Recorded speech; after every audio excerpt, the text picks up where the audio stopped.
Oh, welcome in to Three and Out. Oh no, we have a computer.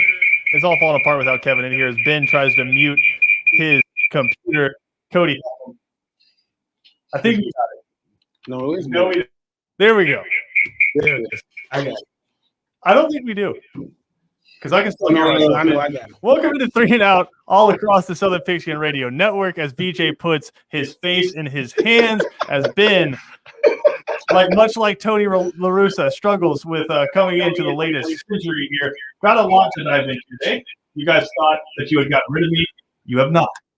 Kevin Thomas will be here momentarily. Had some business to take care of. But Ben, how you doing over there, man? It's a it was my that is my fault. Little false start. At the end of the day, you know, it's been one day away from the station, man. I can't even remember what my what the role is as soon as I get back in here. I mean, Christian's looking at Cole like, what is he doing? I'm taking the volume down. I'm trying to. We back though. I think we good right now. Hopefully, won't have Cody. Do me a favor. Do me a favor. Play the intro music again. We're gonna take this from the top.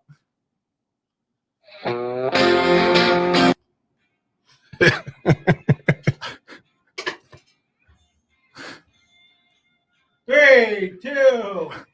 Hey, welcome into Three and Out, all across the Southern Pigskin Radio Network. Christian Gokel alongside Ben Troop and BJ Bennett. Kevin Thomas will be along shortly. Guys, rough night for the Atlanta Braves last night. Almost as bad as the opening to the show right there. Will Smith gives up another bomb. The bullpen blows another lead, and the Braves now sit 4 games behind the New York Mets, looking to avoid the series sweep. I'm blaming Cody for all of it because I heard 2 or 3 audio streams. I was seeing all kind of weird stuff. Cody probably had something to do with the Braves bullpen last night. So I'm blaming Cody for all of it. That's my initial reaction. I mean, Cody, man, I would love to give Cody the blame right now. Cody would definitely take that. But no, I mean, Christian, I mean, I know we always talking about this Braves team as a whole. What do you have to look forward to when you talk about the fact that, okay, can this starting line, can these starting pitchers getting better? Can this lineup get better? But I think we do that to say we know, is there a worse bullpen in baseball right now? Because no matter what happens, Christian, no matter what, the game is listen, you got a chance to win, got a chance to come back. This bullpen is gonna find a way to blow it, and they lived up to their reputation again last night. Let me slide out of the big chair right here as the one and only Kevin Thomas comes into the studio. Kevin, I hope you heard the intro to the show because it was rough, but I take no blame for it. So we blame Cody. It was Cody's fault. BJ's already established that, but no. I would assume it's Cody's fault. We'll just go from there. So where are we now that I've? Well, we actually introed the show in kind of a way where there was like 2 or 3 different audio streams. Then we restarted the intro of the show, and then they tried to talk about the Braves bullpen, and I just blamed Cody for the whole thing. And then you walked in. I'm up to speed. That sounds riveting. Right off the jump. But yeah.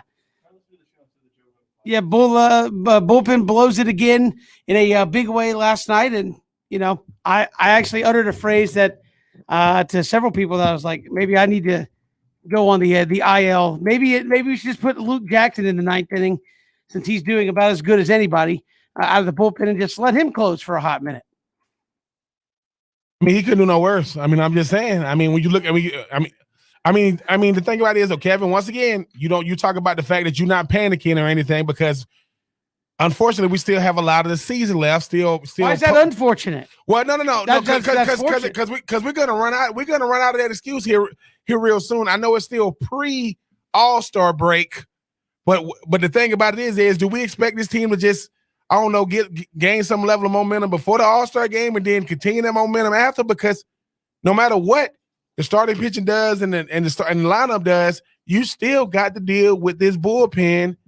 And it doesn't seem to be having any bright spots at this point. Well, that's not true. Luke Jackson is a bright spot. I think Tyler Matzik has been a bright spot, and you should be getting a bright spot in Shane Green here in the about a week or so. So I think there is some potential hope out there that this Braves team can get a little better, and maybe we find out that guys are just better suited in different roles. I.e., is Will Smith better as a setup guy? That's what he did all last year. is he more comfortable in the 8th inning than being the man out there in a tight ball game late, where it's all on his shoulders? Who knows? I think Shane Green's the guy that, at this point, why not give him a shot to close when he comes back? So, yeah, I think there's some things that can happen to make this team better. It's not going to happen overnight, obviously, but as BJ and I were talking before the show, if you look at some of the metrics on the Braves team, they're not, on the whole, that bad. They're just not very good close and late, which they have been tremendous over the last 3 years in those situations, in terms of they're the best late inning team in baseball for the last 3 years. Maybe that's swinging back towards, I guess, a normal number in 2021, and we don't know how to handle it and how to react. Is this what normal teams do when it comes to blowing games, even good ones, on a regular basis? The Braves have been very good at not blowing games. So maybe that's all we're seeing right now, is a little adjustment from good fortune to maybe it's just kind of evening out a little bit. I know that's, you could say, well, guys still got to go out there and make plays. They do, but I mean, if you're a team that constantly gets a lot of good bounces and good fortune, I mean, just the way sports goes, as long as the other team's trying, they're bound to get some good bounces, some good fortune at your expense at some point. And I think maybe that's a little bit of what we're seeing. The Braves are still scoring runs, despite the fact that their team batting average isn't all that great. They have the top 2 home run hitters in the entirety of the National League. That's good. Their bullpen has not been good. So I think maybe that's all we're seeing, is the Braves have gotten better in a lot of areas. Close and late, they've gotten worse. And obviously that is probably one of the most important areas if you're talking about finishing up close ball games and being a first place team right now instead of somewhere else. Yeah, I think some of the advanced metrics and situational stats basically show us that this is a football team that doesn't play well in the fourth quarter. And some of the things that you, off the top of your head, you would think the Braves are terrible at, they're actually okay or somewhere in the middle, or maybe even a little better. When you talk about your starters ERA, I know that's been a big talking point. You're kind of somewhere in the middle. When you think about hitting with runners in scoring position, which has been a concern for stretches, you're actually slightly above average. But basically, when you look at some of this data, the Braves are just really bad late. And maybe it is a market correction from the last couple of years, but I'll give you some numbers here. Bullpen ERA, the Braves are 24th in baseball with a 4.93. Bullpen whip, that of course takes into account hits and walks, 27th in baseball with a whip of 1.5. Opponent batting average against the bullpen, the Braves are 25th. Teams are hitting 255 against the Braves pen. And then offensively, you look at what the Braves have done in those situations. In the 7th inning and later, so at bats 7th, 8th, 9th inning, and extra innings, the Braves are 27th in baseball with a 198 batting average. 8th inning or later, the Braves are 29th in baseball with a 165 batting average. You mentioned this phraseology, Kevin, but Major League Baseball has a distinction, a circumstantial distinction called late and close, game situations that are late and close. In those circumstances, the Braves are 29th in baseball with a batting average of 171. When the game is tied, the Braves are 28th in baseball with a batting average of 199. So just about every kind of advanced statistical measure we have to evaluate pitching late in games and evaluate hitting the late in games, in almost every category, the Braves are one of the 3 or 4 worst teams in baseball. And when that's the case, I know we talk about 7th, 8th inning, 9th inning, you get nervous. Well, I think it's all the way around. I think the whole team is struggling in those late situations. And right now, that's why you're where you are. It is. I mean, at the end of the day, when you talk about it being a pro athlete, it's about, setting the expectation and, meeting those expectations. And when you talk about what this Braves team is doing, it's easy to just point to one thing, the bullpen and things of that nature. But if this lineup was, really matching the ball like we know they can, I mean, this is the same team that scored 7 runs in one inning not too many games ago. That's gonna have to be what leads the way at this point, because this bullpen is gonna need all the help they can get to not just make sure you go out there and salvage these wins, but they're gonna need a cushion, because the thing about it is anything that's close, Kevin, maybe this is just it just happened to the bullpen as a whole. I know Luke Jackson is a bright spot. These dudes gonna need 3, maybe 4 runs going into the 8th or 9th inning to even have a shot, because what's happening is it's different guys blowing it each week. Will Smith has not lived up to the billing thus far, and I don't want to just put it on one, group of people. I think this lineup is going to have to do more, scoring more runs to even get his team a shot, because once you go 6th, 7th, 8th, 9th inning, this bullpen, anything can happen. Unfortunately, it's not happening for the Braves to get back in the win. Yeah, there's no confidence right now in a lot of those guys out there, and that's a tough spot for Brian Snitker to be in. Obviously, when you say we got to make a change, who are we going with? Yeah, there's not a lot of good options for the most part out there in that pen to help you close it out. But I do think, again, this series against the Mets, the offense hasn't necessarily lived up to what it can be and what it has been in other series, and that certainly hurts. I mean, if you think about the runs they have scored, it's been Austin Riley, a couple of homers, and it's usually mid to late innings before they've gotten on the board, despite the fact that, as Ben, you said yesterday, you haven't had to face Stroman or DeGrom here in this series thus far. So I think a lot of it is just it's never the same thing kind of twice in a row, if you will. And maybe I say twice in a row, meaning a series, but some nights it's the bullpen, then the offense doesn't show up. The bullpen pitches well, and the offense puts up 1 run. The offense scores 8 runs. The bullpen can't hold a 3-run lead. Or you need a big start, you don't get one. I think it's never been on one guy to say this is the guy that's got to go, or this is the guy that's holding us back. It's been a variety of guys, and as a manager, I'm sure Brian Snitker is sitting there frustrated because, again, it's not one guy that you can point to, and it's not the same guy that's kind of letting you down every night. It's been a different guy, and that's hard to overcome when you're trying to fix a problem. I think what we've seen the last couple of days against the Mets should come with some pause, should come with some relative concern. And I'll say what I've said all season. I understand it's early, but it's not as early as it was. We're now past the quarter mark of the regular season, and the Braves are still having some of these consistent issues late in games. But entering this series, and you can still salvage a win tonight, I thought it was a really big spot. Kind of a crossroads, if you will, to sort of establish where you are, a barometer series against the Mets. And for much of the series, you have not really been competitive. You have not been good. And you mentioned not only have the Braves not had to deal with DeGrom or Stroman, but Syndergaard, theoretically, they all could be back later in the year. Offensively, the Mets have been injured as well, like the Braves. I don't think you've had Jeff McNeil. I don't think you've had Michael Conforto. I think you maybe have a reserve catcher or two there for the Mets. So the Braves are not 100%, but the Mets clearly are not 100%. And correct me if I'm wrong, Kevin, but the last 2 nights, the Mets have basically had bullpen starts. They've basically gone with kind of a collection of guys to start. And at least in one of those games, the Braves had their ace on the mound.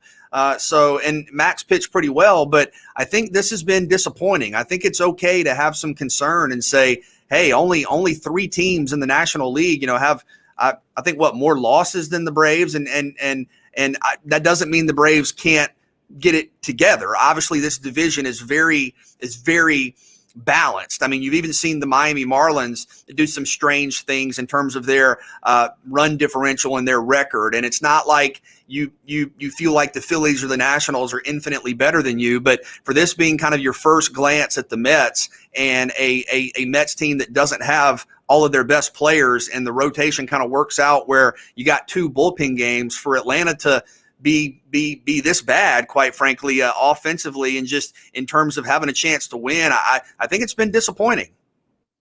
I mean, that's fair enough. And they'll try to at least salvage a win tonight against the Mets. We'll have that for you. 6:05 pregame, 7:20 with first pitch this evening. We'll switch gears. We're going to talk a little football. Looking ahead to the SEC, how does one position group kind of rate up against those we've seen in the past years coming out of the SEC? We'll break it down next. It's 3 and Out on the Southern Pigskin Radio Network.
Good to be here with you on this Wednesday afternoon. Kevin, BJ, and Ben, glad you are with us. College football always on our thoughts and minds here as we look ahead to the 2021 season. We'll talk with Jay Crane, host of the J-Boy Show, coming up in about 15 minutes here on this Wednesday. But you look at running back, always a premier position in the SEC over the last couple of years.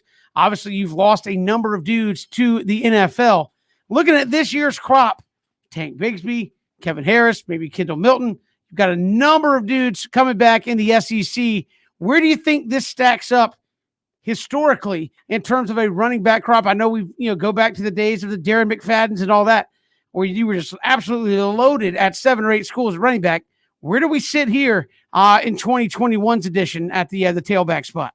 Well, I think it's a good group. I think you have some really talented running backs, playmakers, and keep in mind for some of these guys, didn't play potentially a 13, 14 game schedule a year ago. For some teams you played 9, 10 games, and I think some of that when you look at the stats, you go, oh, there aren't 7, 8, 1,200 yard rushers returning. Well, I think some of that can be attributed to the limited schedule, obviously. But I think Kevin Harris is a superstar. I've been kind of surprised he hasn't been featured a little more prominently on some of the All-American teams and preseason lists here this summer. You're talking about a guy that in 10 games had 1,138 yards and 15 rushing touchdowns. 100 yards against Florida. That's a top 10 team. Had 126 and 2 touchdowns at LSU. Had 210 yards at Kentucky, a good Kentucky defense. Had one of the individual games of the year in college football at Ole Miss, where he ran for 243 yards and 5 touchdowns. And one of my favorite stats when you talk about a running back is yards per carry, because I think some of that shows your explosiveness. And Kevin Harris over 6.1 yards per carry, which is elite nationally. Also a guy that can impact the game as a receiver, had 21 catches in 10 games, had a touchdown receiving against Florida in that game in the Swamp. So I think it probably starts with Kevin Harris. When you look at his production last year, he's going to be the focal point clearly as South Carolina tries to figure out kind of what they're doing at the quarterback position in the passing game. But I think Kevin Harris on paper is a guy that is about as good as you will find around college football. Yeah, Kevin Harris didn't benefit from he didn't benefit last year because his team didn't perform well. But BJ, I think he's definitely going to be the front runner this year. As far as like his production, even though teams are going to just definitely zoom in on him. I mean, Brian Robinson, at Alabama, he's going to be a star. Isaiah Spiller, Texas A&M. I mean, over 1,000 yards, 9 TDs. I mean, Kendall Milton, at Georgia, Zamir White. I mean, it's gonna be a group effort, with those Georgia running backs, because it's gonna be so much about the passing game and shit open up for the running game. I think when you think about these running backs and how they stack up. I mean, BJ, we was talking about it, in the break. I mean, 2016? I mean, Alvin Kamara and Derrick Henry, Leonard Fournette, Sony Michel, Nick Chubb. Now these guys, Tank Bigsby, these guys, they definitely got big big shoes to fill as far as what they're going to mean for their offenses. But I don't think we appreciate, we get so caught up in how well these quarterbacks have played over the years. This crop of quarterbacks, 2016 had some of the best running backs in SEC history on arguably the best duo we've seen in the SEC. It's Sony Michel and Nick Chubb. Alvin Kamara, he didn't really have that production at Tennessee that he's having now in the league. And I still think Leonard Fournette was a better back than Derrick Henry, even though Derrick Henry went over 2,000. He also had 3 more games to play in than Leonard Fournette. But yeah, I think this crop is going to be better than advertised. It's just that they're not going to get the ink in the paper, because now, Kevin, it's all about dropbacks. Drop back pack. The spread offense, and we'll say, oh yeah, Isaiah Spiller had 150 yards, 3 TDs, but the starting QB had 350 yards, 4 touchdowns. So I think it's so much about the inflated passing yards, till we don't really give a guy like Kevin Harris his just dues, because the team didn't do well, but that dude was about as good as advertised last year. I know this will sound strange, given obviously what Alabama had in Najee Harris, but do you need a big time back in the SEC to still get it done, or do you need the quarterback and the receivers to go off there and get it done? I know Alabama said, well, I got all of it, but is that a recipe for success where you need the big time running back? Georgia went to a national championship. They had a bunch of studs, but they also had 3 of them that were sharing times. LSU, do you need to have the one guy in order to get there? Clyde Edwards-Helaire might be the most recent example of the one guy. Your thoughts on the feature back, and is it the must-have for success in the SEC? Well, I think you got to have the rushing production. Ben was talking about Alabama and Georgia. I think you'll have a couple of teams this fall that have multiple backs. Alabama, Brian Robinson was a reserve, was maybe the third back, at times last year for Alabama. He had 3 touchdowns in a game against Arkansas in an SEC game. He's going to be a star. Jace McClellan, who was clearly a reserve last year, he averaged over 10 yards per carry. I mean, these are guys that are going to become national names. I think we all know Georgia has multiple backs. And let's not forget, Zamir White had 11 touchdowns last year. That's a really good year. I think you're going to see Texas A&M run the ball. Then I love that you mentioned Isaiah Spiller, had over 1,000 yards last year for a team that finished in the top 5. He's a star. I know the Aggies have a couple of backs, and I think you're going to see Ole Miss, run the ball with Jerrion Ealy. Tank Bigsby obviously is a star at Auburn, but I think in the SEC and around the country, even in an era clearly where quarterbacks are front and center and quarterbacks are stars. No one would argue that. Quarterback more important than ever in college football. But I still think you look around at the teams that are playing for championships, right? Alabama. Najee Harris is one of the great players in Alabama history. He's Alabama's all-time leading rusher, played a big role in the recent success, the championship success. Clemson, you think about Travis Etienne, one of the 5 or 6 best running backs, college football history, certainly a top 10 running back. He's been instrumental. You think about, the big spots for Ohio State last year, Trey Sermon. Trey Sermon coming through with 200-yard games. You guys mentioned Clyde Edwards-Helaire. Of course, Joe Burrow, that offense was throwing the ball all over the place, but you also had a 1,500-yard rusher. So yeah, you want playmakers, and I do think there are some good ones in the SEC for this fall at running back. Yeah, I think it just depends on what these guys specialize in. I mean, Najee Harris, when people talk about, obviously he was incredible last year for Alabama. You go back to the SEC championship game. Florida cannot, stop him in the passing game. And I think that's the thing. I know DeAndre Swift to me is the best example. DeAndre Swift said, I had to find a way to get on the field when you got Sony Michel and Nick Chubb. But what was he? Well, he was your third down back. He was going to be your screen back. He's going to be your guy that's going to catch the ball out the backfield. I think when you got a guy like people talking about Clyde Edwards-Helaire, well, look at what he did in the receiving game alone. I know what he did in the running game. Well, he had 50 catches too in the receiving game. So when you got a guy that can do it all, you only need one. When you got a guy that specializes in running the football, you're going to need 2 and 3. But the great thing about having more than one guy, Kevin, you got fresh legs. That's the thing. You got guys that's fresh coming in, and spurts in the game. Like I said, I don't know how Kirby Smart manages all those running backs he got. Kendall Milton don't do what Zamir White do. Zamir White don't do what James Cook does. You got to find a way to get them all to rock, and you got to make sure they understand that, look, you're going to have to make the most with 10, 15 touches. And that's the Travis Etienne effect.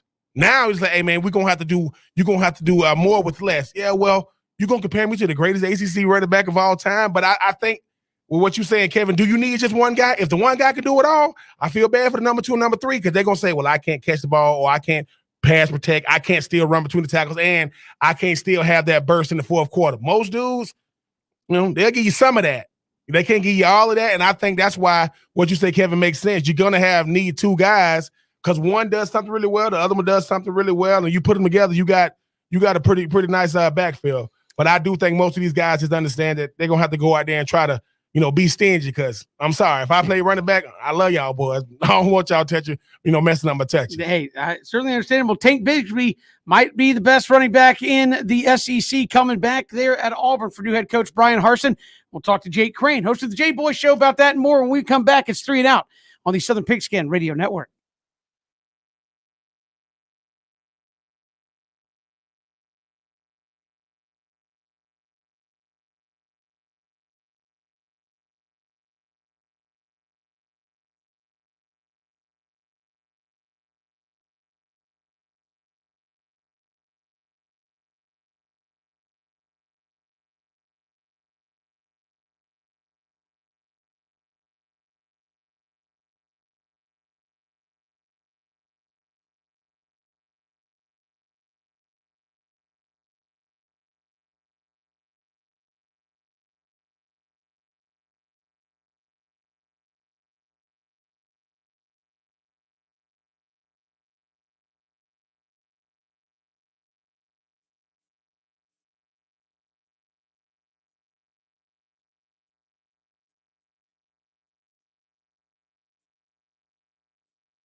Good to have you along here, 3 and Out, all across the Southern Pigskin Radio Network. Kevin, BJ, and Ben, glad you are with us here all across the network, online, ESPNCoastal.com, and on Facebook, Twitter, and YouTube as well. Auburn looking to be in great shape there at the running back spots. We talked about last segment with Tank Bigsby.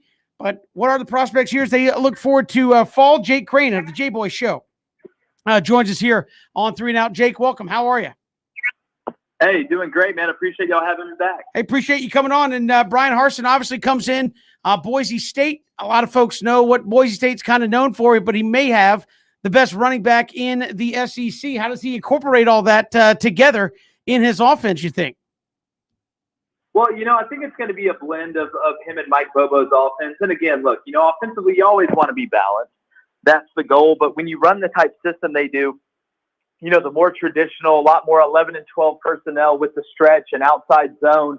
I think you're going to get some gap scheme. You're going to get mid zone. But Auburn's going to throw the ball around a little bit too, I believe. It's just very interesting to see with the offensive line if they try and protect him by doing it more of under center. But when you've got a guy like Tank Bigsby, you got to use him, but you can't overuse him. You can't give him 30 carries a game in this league. He's not going to make it through the season. That's why I think they're going to add a little more depth to the running back room. I wouldn't be surprised to see Jordan Ingram, a Central Michigan transfer, end up going to Auburn. He's a St. Paul High School product from down there in Mobile. He was at Central Michigan, a guy that can provide some instant depth with some experience. But also using Tank Bigsby out of the backfield to catch the ball. That's the thing he's really good at. He's great in open space. And in this offense, you're going to see Auburn throw the check down a little bit more than you saw last year. I think you're going to see some more screens to the running back, whether it's the slip, whether it's the swing, stuff like that. So there's multiple ways to use them. And I know Brian Harsin understands who his best players are. And at the end of the day, you got to find ways to get them the ball and more than just turning around and handing it off. And I think that's what you're going to see.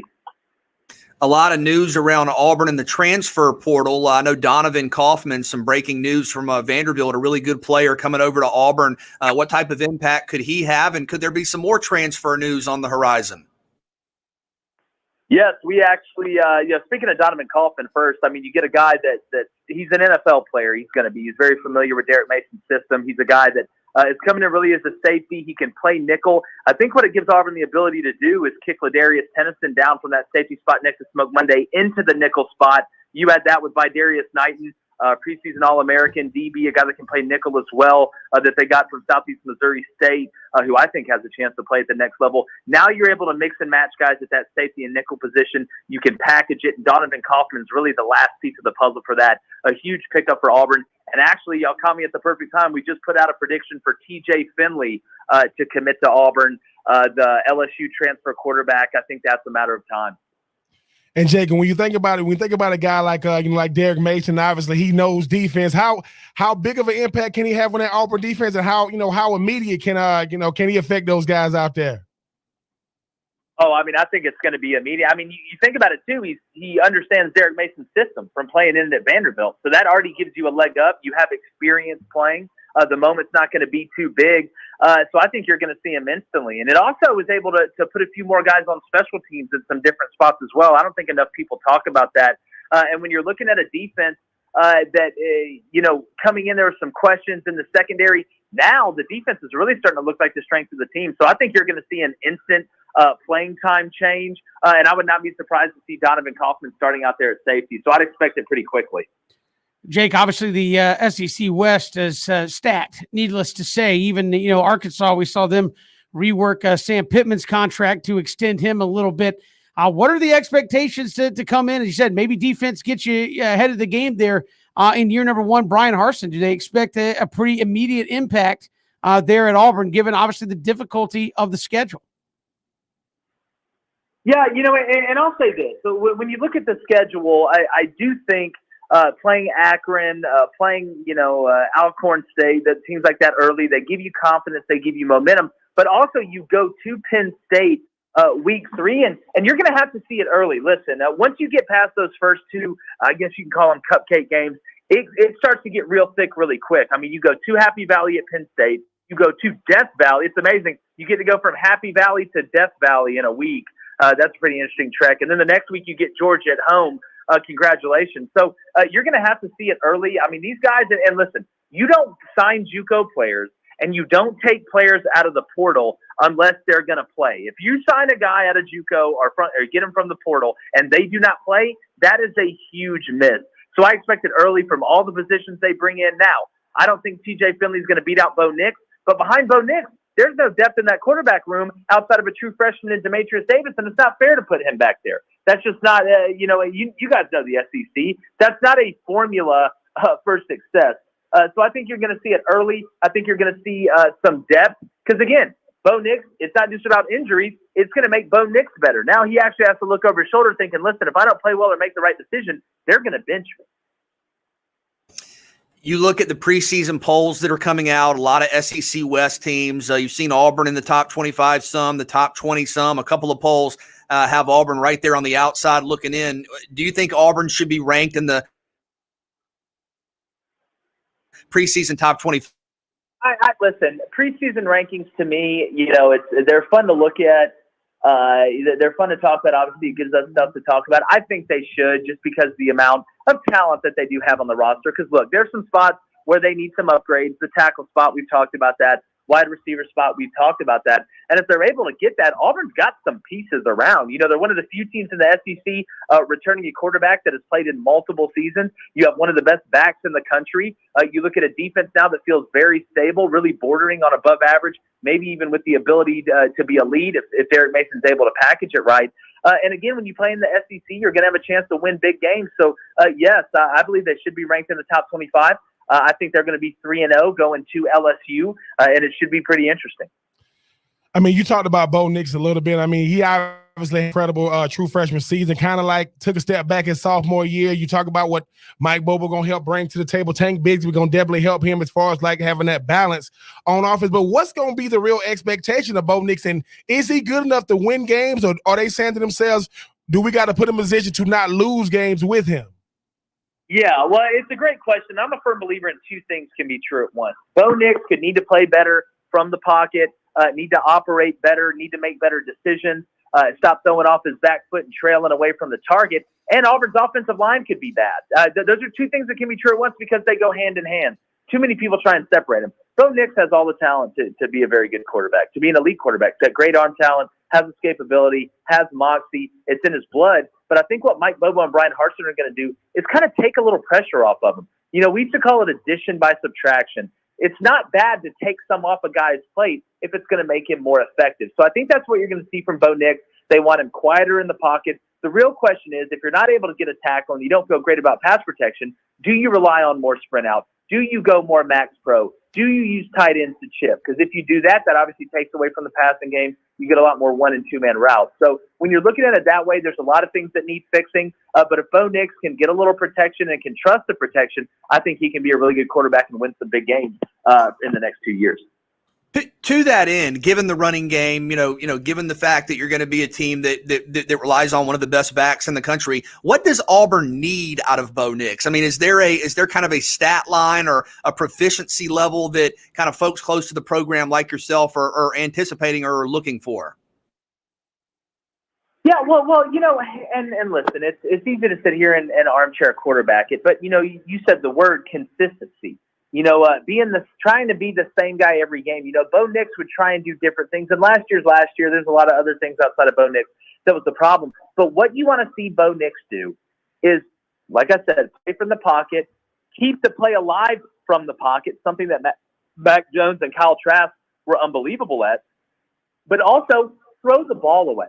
Throw the check down. There's nothing wrong with 2nd and 7. It's a whole heck of a lot better than 2nd and 10, and it's a whole heck of a lot better than a turnover. So it's really just small things because Bo Nix can make the big plays. He can make the wild throws, and he has tons of arm strength. We know that. But it's the simple things. Finding the tight end, now that Auburn's actually going to throw to the tight end.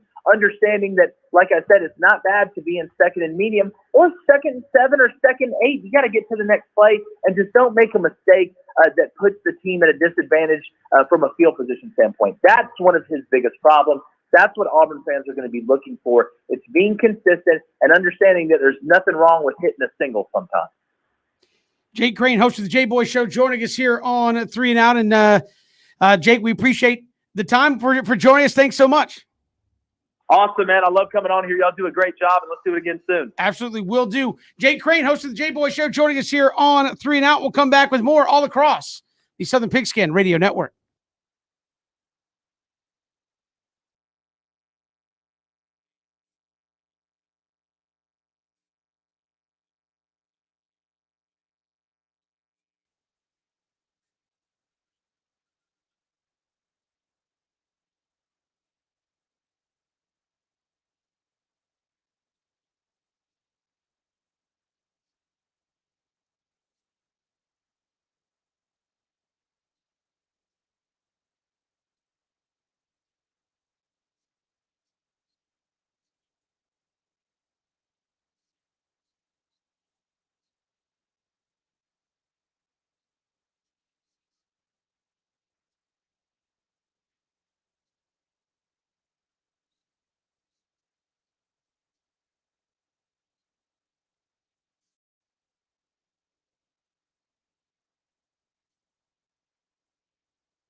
Have you along here on 3 and Out all across the Southern Pigskin Radio Network. Kevin, BJ, and Ben, glad you are with us. Plenty to get to coming up in hour number 2, including a take 3 filled with unwritten rules. We'll talk about that coming up in just a little bit. Also, our good friend Anthony Tracy, we just had on the show last week, started a little bit of a Twitter firestorm. We'll get to that coming up in hour number 2. Play a little Jeopardy here on the show. That's always good for a chuckle, I guess.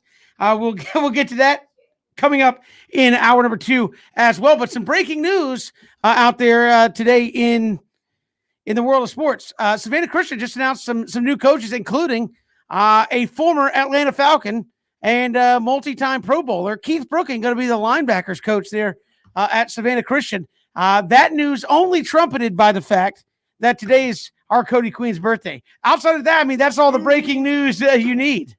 I was going to say, yeah. Couple of news tidbits there. No, Keith Brooking, one of the all-time greats. When you think about what he did at Georgia Tech, obviously in the NFL with the Atlanta Falcons. Yeah, very cool. Didn't you go up against Keith Brooking? I went up against Keith Brooking. We did like a little scrimmage, a little inter-squad scrimmage my rookie year. Yeah, he like hit me in the ribs. And I said, man, what's wrong with you? He said, what's wrong with me is 6'3", 240 pounds. That's what's wrong with me. They was like, leave him. They was like, shut up, Brook. And I just like ran out the field. But listen, Keith Brooking, you know what I'm saying? Congratulations. I mean, Savannah Chris, I feel bad for D coordinator. I mean, D coordinator say do things. They say, well, Keith told us, man, to blitz. What'd I say? Well, and Keith's like, do what I say. But shout out to the homie though, Cody James Queen with the nice beard, got a small little gnome family growing in his beard right now. Shout out. I mean, Cody, man, listen, we love you. And there's nothing you can do. Okay. We love you. And that's it. Yeah, Cody said he was very upset that I pointed it out, and he said a true friend would have said nothing. I'm like, no, that's not how it works on this show. And I'm gonna snitch. Christian is over here whispering to Cody, I would have did you like that because I love you. That's what I do. Oh, come on! Oh my goodness! It's lies. Lies. Oh my goodness! But no, hey. Happy birthday, whether you want to accept it or not, Cody. We love you, man. Happy birthday. Hope you had a good day keeping us on track here, and Christian as well on 3 and Out, and making sure we all keep it on the straight and narrow. That's really the behind the scenes. Where it start. Today's open aside, but most of the time. I was going to say, is today kind of a good day to go with that description? I mean, the thing is, number one, okay, it was my fault. That's fine. BJ, I appreciate you trying to defer away from me, and defer to Cody. But no, Cody was, I like how we say in the break, we're like, Cody, today's your birthday. Cody gonna hit you with that, man, it's my birthday. I like, Cody, man, you, come on, man. Like, hey, you still a young man, got a little gray in the beard now. That's more for kids, though. That's not really your age. Ain't nothing you can do about that. But no, man, shout out to the homie Cody. The only man I know that will give you his full name. I don't know how long you've been doing that, but that is what you think, Cody James Queen? Yeah, Cody with a C, James with a J. You know how we do. But no, man, shout out to the homie, man, keeping us in check, keeping the laughs going, man. And I'm just saying, man, you and Ben Cleveland, maybe y'all can go out and shoot a couple of squirrels, and you know what I'm saying, have some squirrel stew tonight or something. Yeah, you and Ben Cleveland, you got a little hungry? Want to have a little snack? And that is something, by the way, you'd have to know Cody. That is something very much I feel like you would do. Sitting around the house, Cody's like, I'm kind of bored. I use a little snack. Oh, there's some squirrels out back. Let me go see if I can rustle some up real quick. Or pigeons? Do pigeons taste good?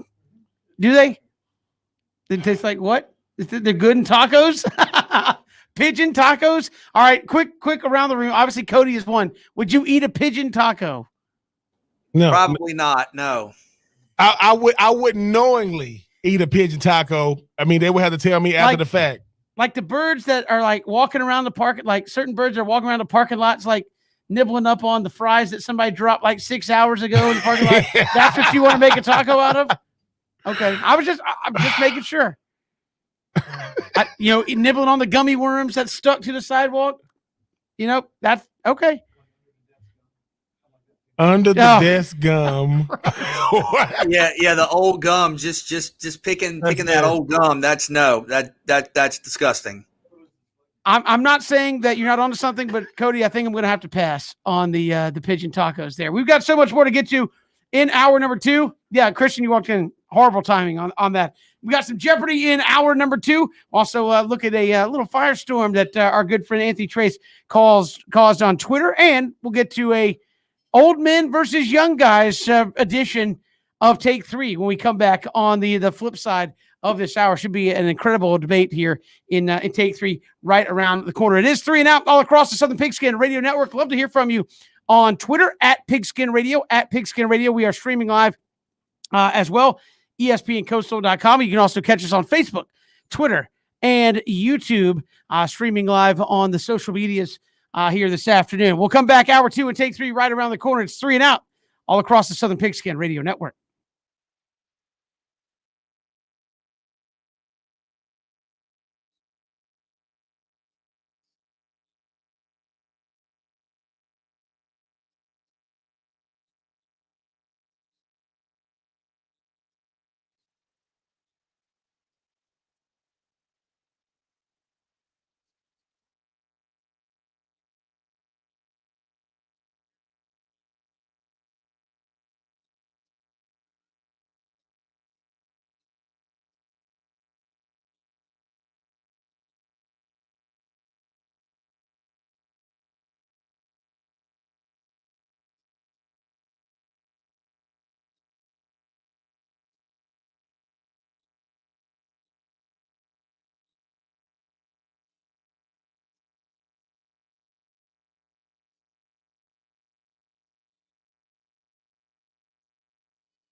Great to be here with you on this Wednesday. Kevin, BJ, and Ben, hour 2 of 3 and Out. We'll play a little Jeopardy action coming up in about 30 minutes here on the show. I forget who the defending champ is, but it's probably not me. It was a BJ's the defending champ. All right, so somebody's returning. Nope, BJ and I tied. I lost in final Jeopardy when we had to come back and redo it. So BJ's the returning champion for Jeopardy here on the show. We'll see if he holds on to that crown coming up in just a little bit. But first, got a little take 3 to get to here on 3 and Out. All right, take 1. Is Tony La Russa being lame? Your mean Mercedes hit a home run on a 3-0 pitch in the top of the 9th with a position player pitching with his team up 15-4. Tony La Russa said, quote, big mistake. The fact that he's a rookie and he's excited helps explain why he was clueless, but now he's got a clue. End quote. Is he being lame? Yes, you're talking about a baseball player playing baseball. I mean, you went out and you did your job. If I'm interpreting this correctly, I didn't see it, but if I'm reading this right, you went out and did what you're supposed to do. You are supposed to go out and try to get on base, try to get a hit. You swung at a pitch. I mean, I don't think that's a quote big mistake or that means somebody's clueless. I understand, Kevin, we talk off the air a lot about kind of baseball has certain rules, but if anybody should be disappointed, I mean, isn't it the other team for putting a field player, I guess, a position player in to pitch? I mean, when that happens, normally you see bad things happen, whether it's a home run or a couple of walks or whatever. So I don't see the problem. I mean, he went out and did his job. He swung the bat. If that's not what you wanted, okay, but I don't think that's quote a big mistake in my mind. Yes, Tony La Russa is lame. I mean, number one, I mean, let's not act like the fact you got to do a name. Your mean Mercedes. That is a name, ladies and gentlemen. But yes, I mean, Tony La Russa is lame because he knows it's gonna make big news because of who he's talking about. It's not because he's a rookie. I mean, I know Kevin's like, listen, man, the traditional way of playing baseball and things of that nature. No, I mean, we're talking about the defending National League, MVP getting struck out by a position player that's not a pitcher, and he laughing about it. No, you bring as Kevin say, come over here with that weak sauce, and it's out of here. I'm just saying you lose them. I mean, you already given up 15. What's one more run? What they say, man, it's just a solo home run. It's fine. I just think that when you start saying that he's a rookie, that's a big mistake. Is it? No. You get you a position player. Listen, man. Look, I don't like pitchers. I don't care. I don't care if you're a position player. You're gonna leave the yard. I just think sometimes let them play the game. Don't take the fun out of it. It's one more home run. I know. The thing about it is the book of unwritten rules in baseball is thicker than the rule book. I mean, this thing is thick. But Tony La Russa, stop that nonsense, man. You know what you're going to, and then the next day, you're throwing at the dude when you're throwing behind him. The only pitchers I know that do not know how to hit batters will be the Braves pitcher. They can't even hit the guys one of them did. We don't want to talk about that one. But no, it is lame. It's not that serious. I mean, one more home run is not going to hurt. Listen, the key to this, I mean, you want to know what you do in this situation? How about you let a pitcher pitch? And you don't have to worry about this nonsense. I'm just saying, much ado about nothing, but Tony La Russa, you better than that, man. Stop calling that man a rookie. You're mean Mercedes. That is one of the nicest names in sports. I just hope you don't drive a Buick. No, look, I mean, I Tony La Russa is old school, man, and that's where he's coming from. And I think you do have you're always going to have a culture clash of old school versus new school ways of thinking. You get it in every sport, I think. And at some point, this crop of guys who are the 24, 25-year-olds will become the 35, 37-year-olds, and they'll probably think differently about the way the game is played than the current 21, 22-year-olds in the MLB at that point. So I think this is just a clashing of old school versus new school way of thinking. Look, game's out of control. You're up 3-0. I gave you the take sign. Not only did you not take, you hit a nuke out there for a home run. And I could see where you can say, look, maybe that's showing up your opponent. And, usually what are old guys most rampantly saying? Hey, man, you got to respect the game. And I understand that on some levels because I think sports in general are humbling. Let me ask this, Kevin. Let me ask this because you know more about baseball than me. I'm asking: is it being true to the game or respecting the game to put a player who's not a pitcher in to pitch? No, but I think the general consensus at that point is the other team is saying, look, we agree this is out of control, and we agree to try to get this over with if you agree to help us try to get this over with. And I think that's what it's all about. And I think, again, the 3-0 thing is just one of those things like, look, that is a total hitters count. We haven't thrown a strike. Just take a pitch and don't try to, because obviously on a 3-0 with a position player, what are you going to try to get if you're even remotely trying to do what you're supposed to do and get the game over? It's coming right down the middle to try to get a strike. And so typically the decorum of baseball would say don't swing at it and just go on about and your then what business. happens if he strikes out? What happens if he strikes out to a non-pitcher? I mean, is that Well, it's embarrassing, but I think nobody says anything. This is only an issue because he swung at a 3-0 pitch and hit a homer up 11 runs. That's to me the whole thing. Again, if he strikes out, we ain't even talking about this. Not even talking about it at all. Other than maybe it's kind of embarrassing to strike out to a guy who doesn't pitch. So I get where Tony La Russa is coming from. It's to me a clash of old school versus new school. I think if that's the way he wants to manage his team, that's the way he wants to manage his team. Hey, look, we're up 11 runs. I give you the take sign. Take it. We don't need to go out there and try to tack on extra homers, et cetera, showing up our team because, and as I said, baseball to me is humbling. Best teams in football are going to lose 2 or 3 games. Best team in baseball is going to lose a third of the time, if not more. So I think that's why when people say, try to respect the fact that you're beating an opponent because everybody's going to be on that side of the coin where you're down 11 runs in a situation like, look, just let's get it over with. Don't embarrass it any more than it already is. I'm not saying 100% I agree with all that thinking, but that's the line of thinking in Major League Baseball when it comes to that is, look, we're taking a beating. Guaranteed you're probably going to take one here at some point in the season. Let's try to all treat it the same way and not go out of our way to try to tack on, because then you get into what happened yesterday, which is the Indians threw behind him when he came up to the plate. Take 2 is Yermin being awesome because this is the other side of the coin. Because he swung in a 3-0 pitch, he ignored the manager's sign, smashed a homer off a position player. When asked about doing it again, he said, quote, "I'm doing Yermin," going third person. That's always awesome when you speak as though you're not talking about yourself. For that reason, I'm here right now. For that reason, you guys are talking to me right now. So I guess you did it for Media Pup. I mean, anyways, is he being awesome?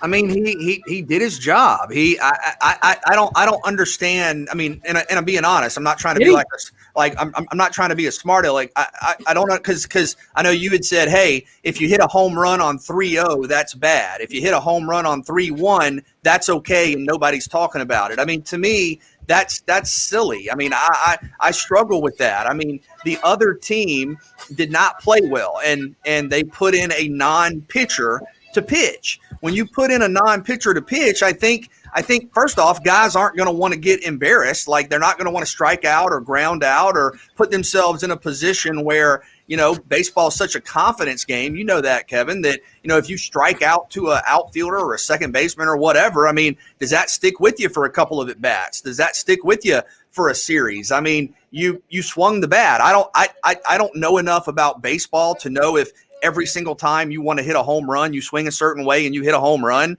I think he swung the bat because the ball was right down the middle. That's what you do. Also, 15-4 is not 30-4. I mean, the Braves scored 7 innings in a run the other night, or seven runs in an inning, I should say, the other night. So I don't think that's outrageous. And Kevin, for amateur sports, I have a really hard time with kind of the running up the score, but it's pro baseball and it's an 11-run game. And the other team understood, hey, we're just going to throw somebody out there. I mean, surely they weren't anticipating a 1-2-3 inning.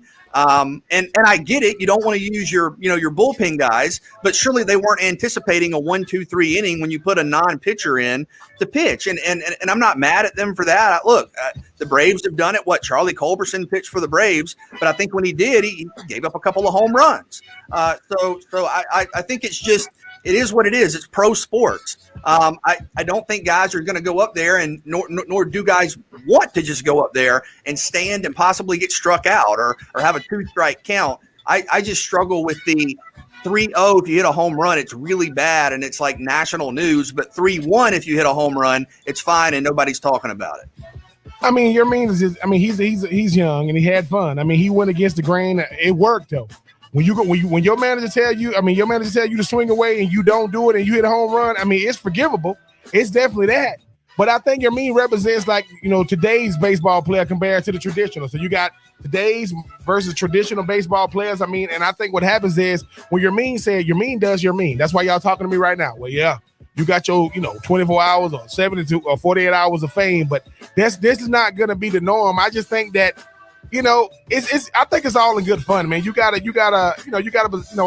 non-pitcher out there throwing the ball, and you got a young player. I mean, his name is Jermaine Mercedes. I mean, I'm just saying that he went yard on you.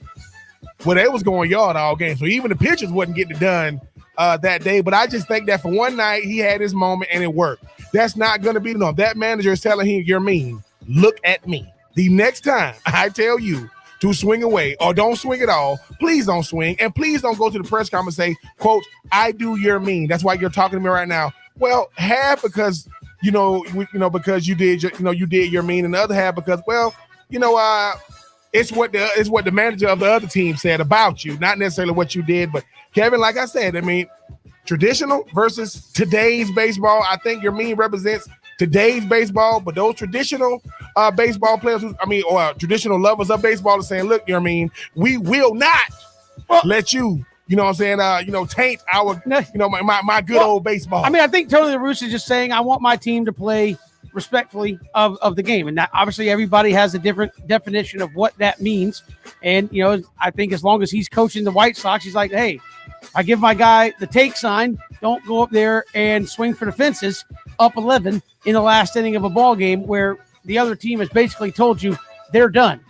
So I think that's more where it comes from. And again, I'm not trying to argue that everybody has to agree with it, but there is kind of that bespoke thing in baseball where it's like, hey, if the other team has kind of showed you that that's it, it happens to everybody. I mean, the Braves have already taken one like this year. Everybody's going to be on the other side of the foot or on the other side of that coin there. And do you want the other team swinging for the downs up 11 when you're like, look, we got it. We're getting annihilated. Let's just get out of here, take our loss and go home. I think that's more where Tony La Russa is coming from, saying, look, I don't want my guys to do that. So I told him to take. He didn't take. Now I've got to be the manager and explain to him why the Indians are throwing at him, the next day. So I think I get both sides of that argument. I think I probably side a little bit more with Tony La Russa, being the old guy on the show, but I get where both sides are coming from in that position. I think it's from his perspective, Tony La Russa's perspective, he wants his club to respect the game and that be the forefront of how they play. Playing the game the right way. I know that's another baseball thing. You want to play the game the right way. That's kind of where he's at with that situation. Moving on, take 3. Who carries their team to a victory tonight, LeBron or Steph Curry? Boy, really hard to pick against LeBron. And I know Steph is balling, leading the league in scoring. I think shooting like 43% or higher from 3. It's been unstoppable. But I think, playoffs, even if it's a play-in game, you think about LeBron. I mean, LeBron in the postseason is unstoppable. And I mean, his consistent success reflects that. Look, 2 of the greats, going to be, if you can stay up late, got to stay up late for that. But I think I'll take LeBron. Yeah, I'll take LeBron too for the simple fact that LeBron has seen it all, done it all, but he's still chasing legacy. LeBron is the guy that's coming in. I mean, he's coming in with rested. That's not something you can hear. And I think the thing about Steph is Steph is a guy that's good enough, to keep you in games, not necessarily win you a game in crunch time. I'm not saying that Steph is a clutch. He's not even arguable. He's the best shooter of the basketball I've ever seen. But the thing about it is LeBron does it in all phases. LeBron doesn't have to score to be impactful. LeBron's presence on the floor alone and them chase down blocks. I think LeBron is the best I've ever seen do it. So just from, a guy that's been through it all, seen it all, done it all, compared to a guy in Steph who, I don't know what it is about those big moments that Steph doesn't come up as big as he does, that he do in the regular season. So for me, give me LeBron. I think if you want to talk about a guy who could take over a game, they both can do it. I think Steph probably has to. LeBron James doesn't have to with the talent around him. I would say who carries their team. I will say Steph Curry. Do I think they win? I don't know. I still think LeBron's team is probably better at the end of the day when it's all said and done. That's Take 3. We do it every day. This time we've got more to come. 3 and Out all across the Southern Pigskin Radio Network.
Hey, this is William Avery, former Duke Blue Devil, and you're listening to 3 and Out with BJ, Ben, and Kevin.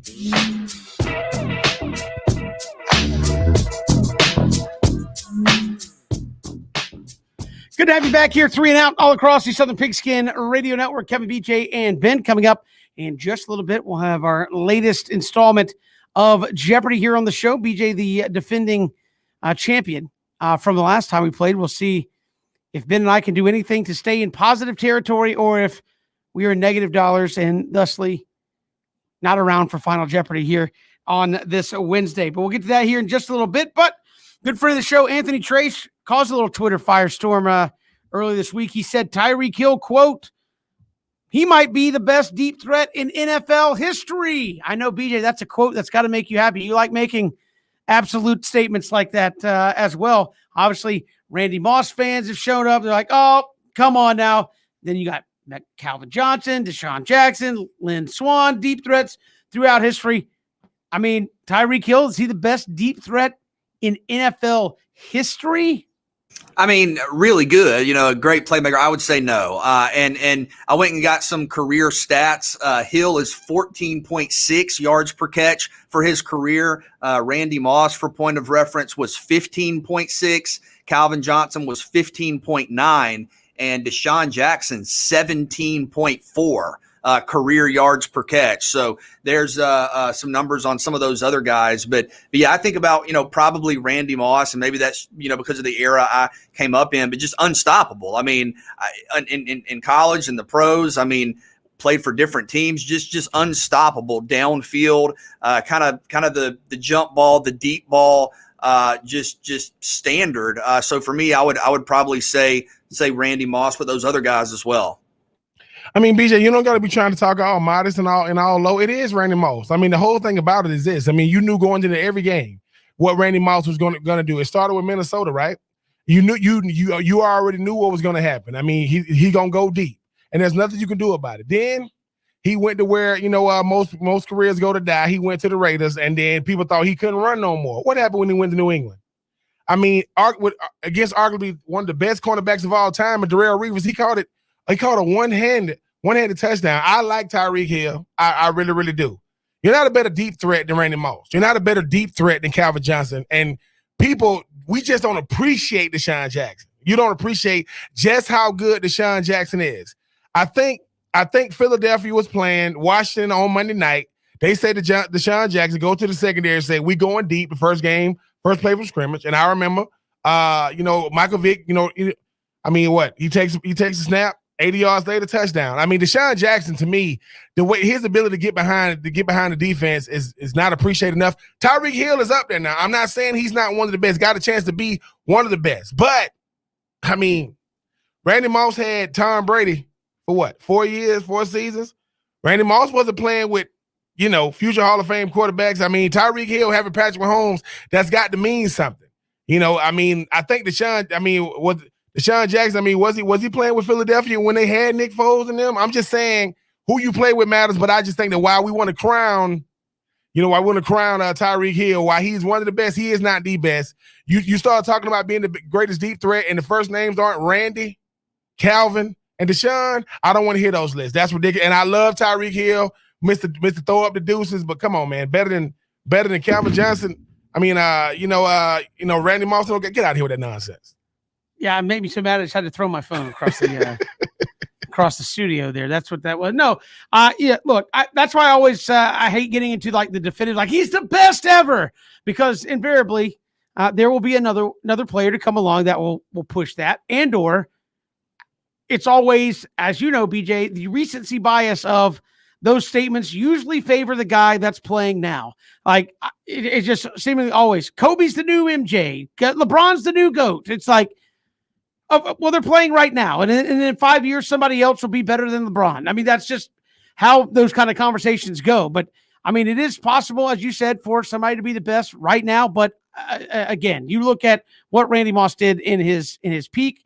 I think more impressive that he did it with multiple different teams, multiple different quarterbacks getting him the football as well, and was still able, despite different schemes, different places going to play, able to put up just ridiculously huge numbers in the downfield passing game. And again, I think there's a little bit and kind of change the position, kind of change the nature of the passing game. So yeah, I mean, I Moss for me. I appreciate Anthony Trace and saying that, but I do think when you say that, there you have to obviously account for recency bias in that you're watching, these guys play right now. When you say, "Oh, this guy is the best deep threat there's ever been in the National Football League," that kind of stuff just, how I am with that, BJ. That kind of stuff just drives me nuts because anytime somebody makes a great play or has a great ball game, Ben, it's so, oh my, this is the best tight end we've ever seen in the history of the game. This quarterback's revolutionizing the sport because he just went for 450 and 4 touchdowns. He's the best guy in the game right now.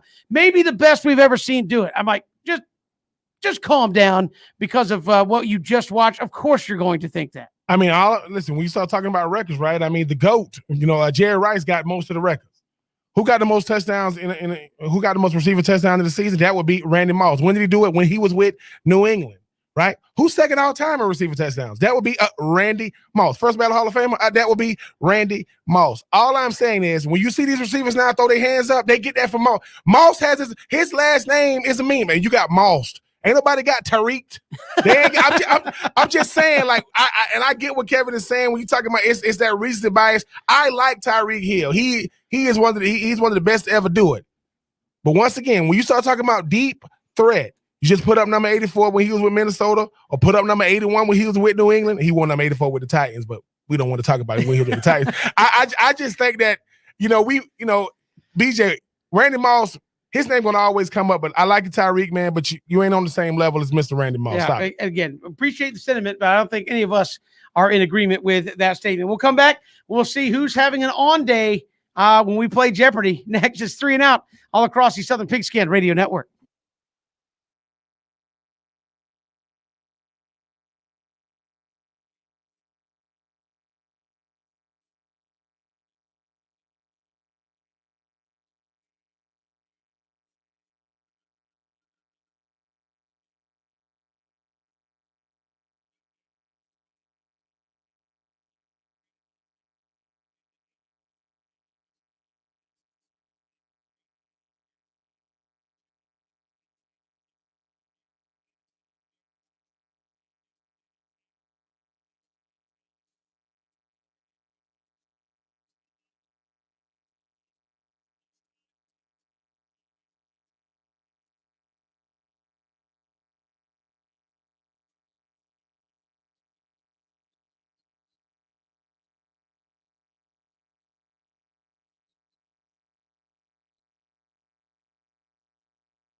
And lost 2-1. I had 8 hits. I cannot string them together.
Great to be here with you on 3 and Out all across the Southern Pigskin Radio Network.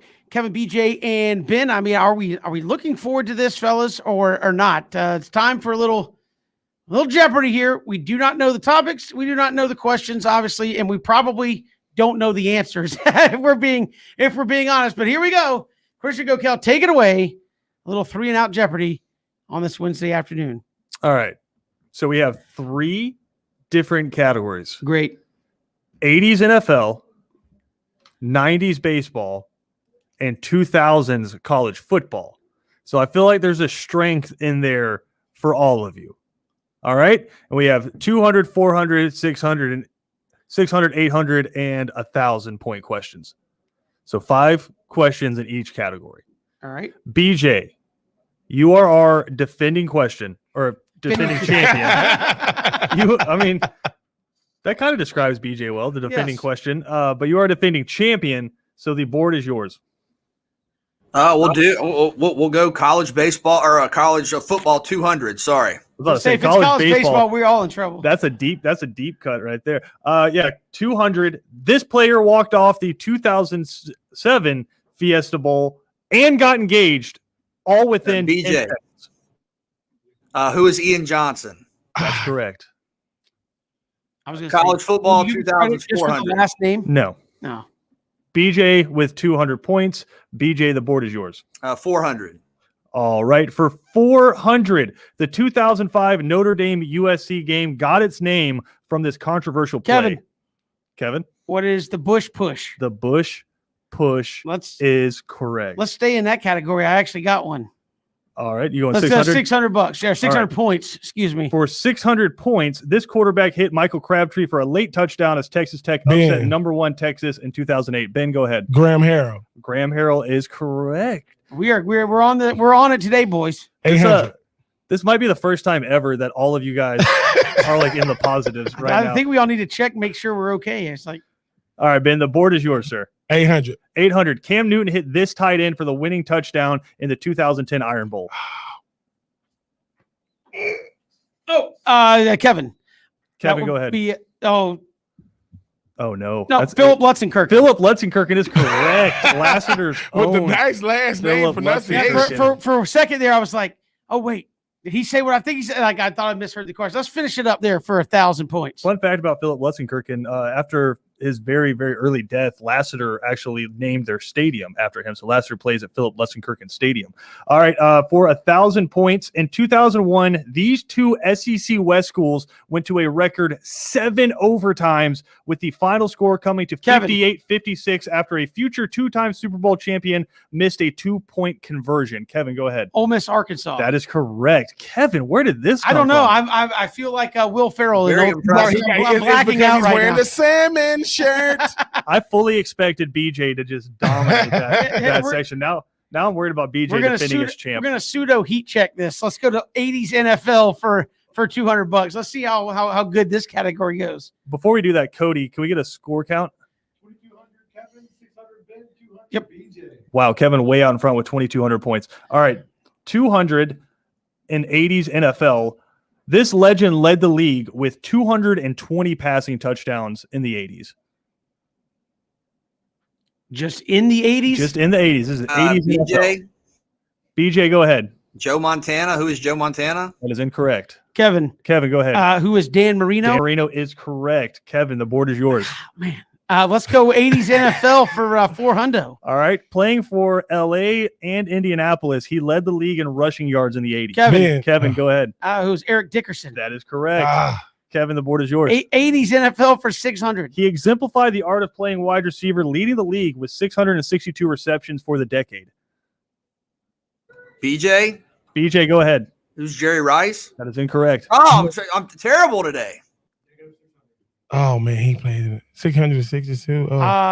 Kevin, go ahead. This is a total guess. Who is Steve Largent? That is incorrect. In the 80s. In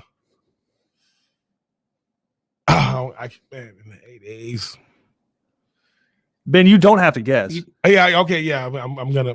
All right, I'm gonna ask the question. No penalty this time. I just want to see if you can get it and listen to the question. He exemplified the art of playing wide receiver, leading the league with 662 receptions in the 80s. Ben, okay. Who was Lynn Swan? He exemplified the art of playing Art wide receiver. Monk. Art Monk. Art Monk is Oh correct. my gosh. That's nice though, Christian. Like, listen, man, I'm get you with the wordplay. This is the only team. Oh wait, hold on. Is it Kevin again? It's my board. Where we at? 80s 800, NFL for yeah. 800. Yep.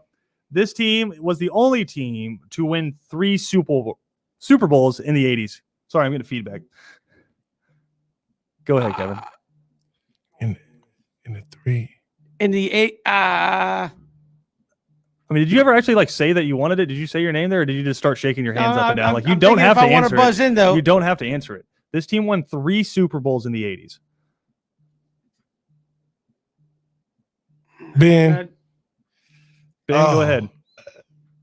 The Steelers. That is I incorrect. have a guess, but I don't. They BJ. won one in 79, Ben, and then they won one in 80. So I see where your head's at. I'm debating if they got. BJ. Are you passing, BJ? No, I'm trying to guess. BJ, Go ahead. 49ers. That is correct. That's what I was going to guess, but I wasn't sure about the third one, so I was like, All right, so 800 points for BJ there. I'm in BJ. the. I'm doing bad. Let's finish it off with 1,000. All right, this was the only team to win exactly 2 Super Bowls in the 80s.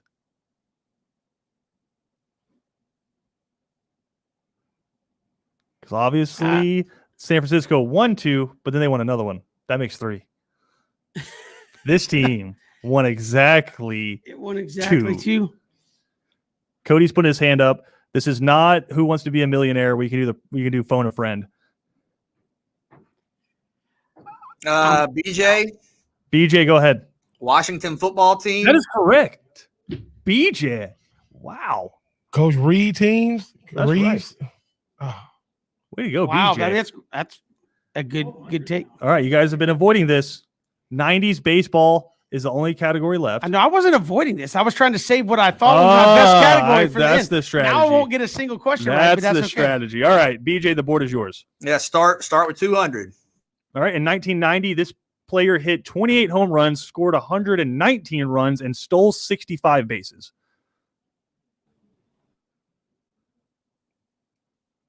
Ben. Oh. Was that a Was that a Yeah. buzz in? was that a check yeah, swing on the buzzer? Yeah, big. David Justice. That is incorrect. Stole 65, 26, and what?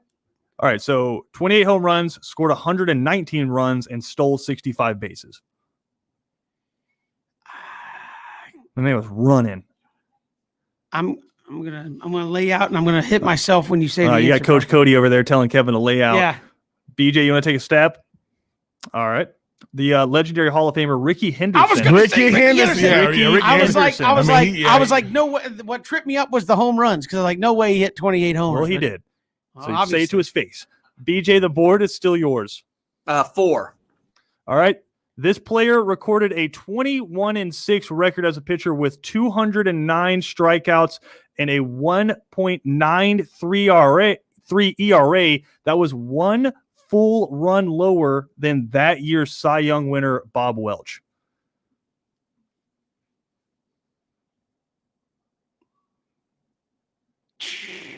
(21-6), 209 strikeouts in this year, 1.93 ERA, but did not win the Cy Young because Bob Welch had 27 wins, but his ERA was a full 1 run lower than Bob Welch's. I have a little bit of a lead. I'll try it, Kevin. Go ahead. Jack Morris. That is incorrect. I'm assuming BJ and Ben are going to lay out of this one. No. It is Roger Clemens. No, really. Wow. Wow. Roger Clemens did not win. He had 4 less wins, but again, the ERA was a full Right. run lower. So I think maybe today that wins over the extra wins there. All right. So BJ. 600, yeah. All right.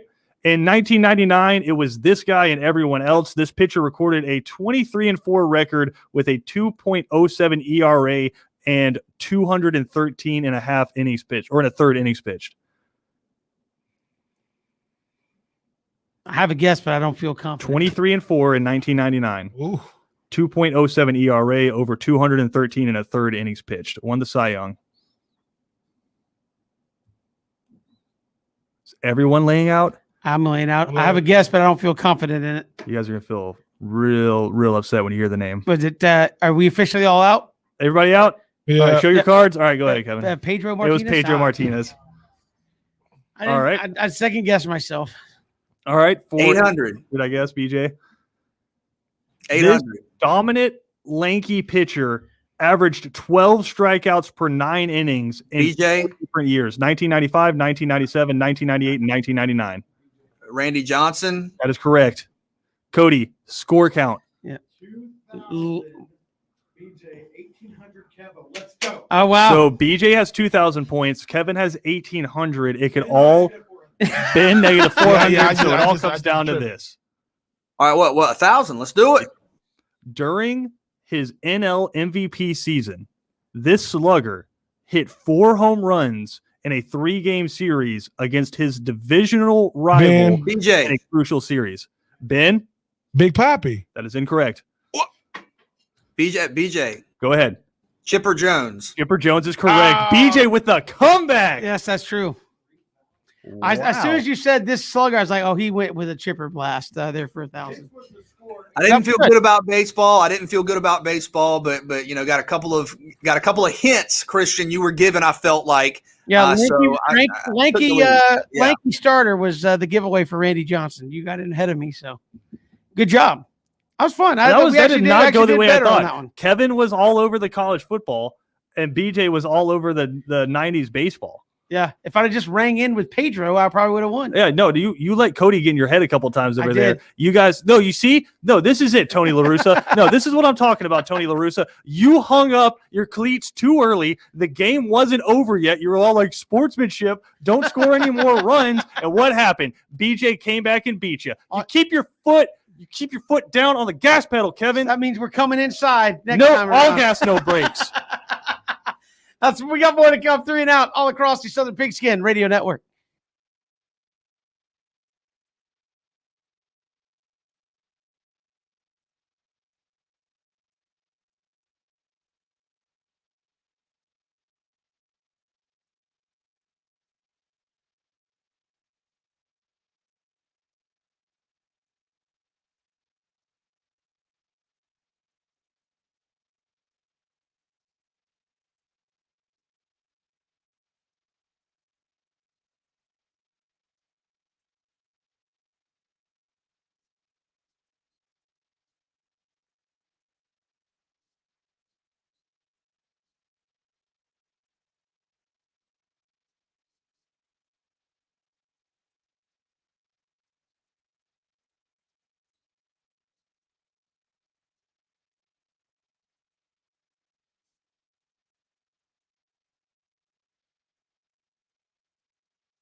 BJ basking in the glow of his Jeopardy win once again, a late rally last game.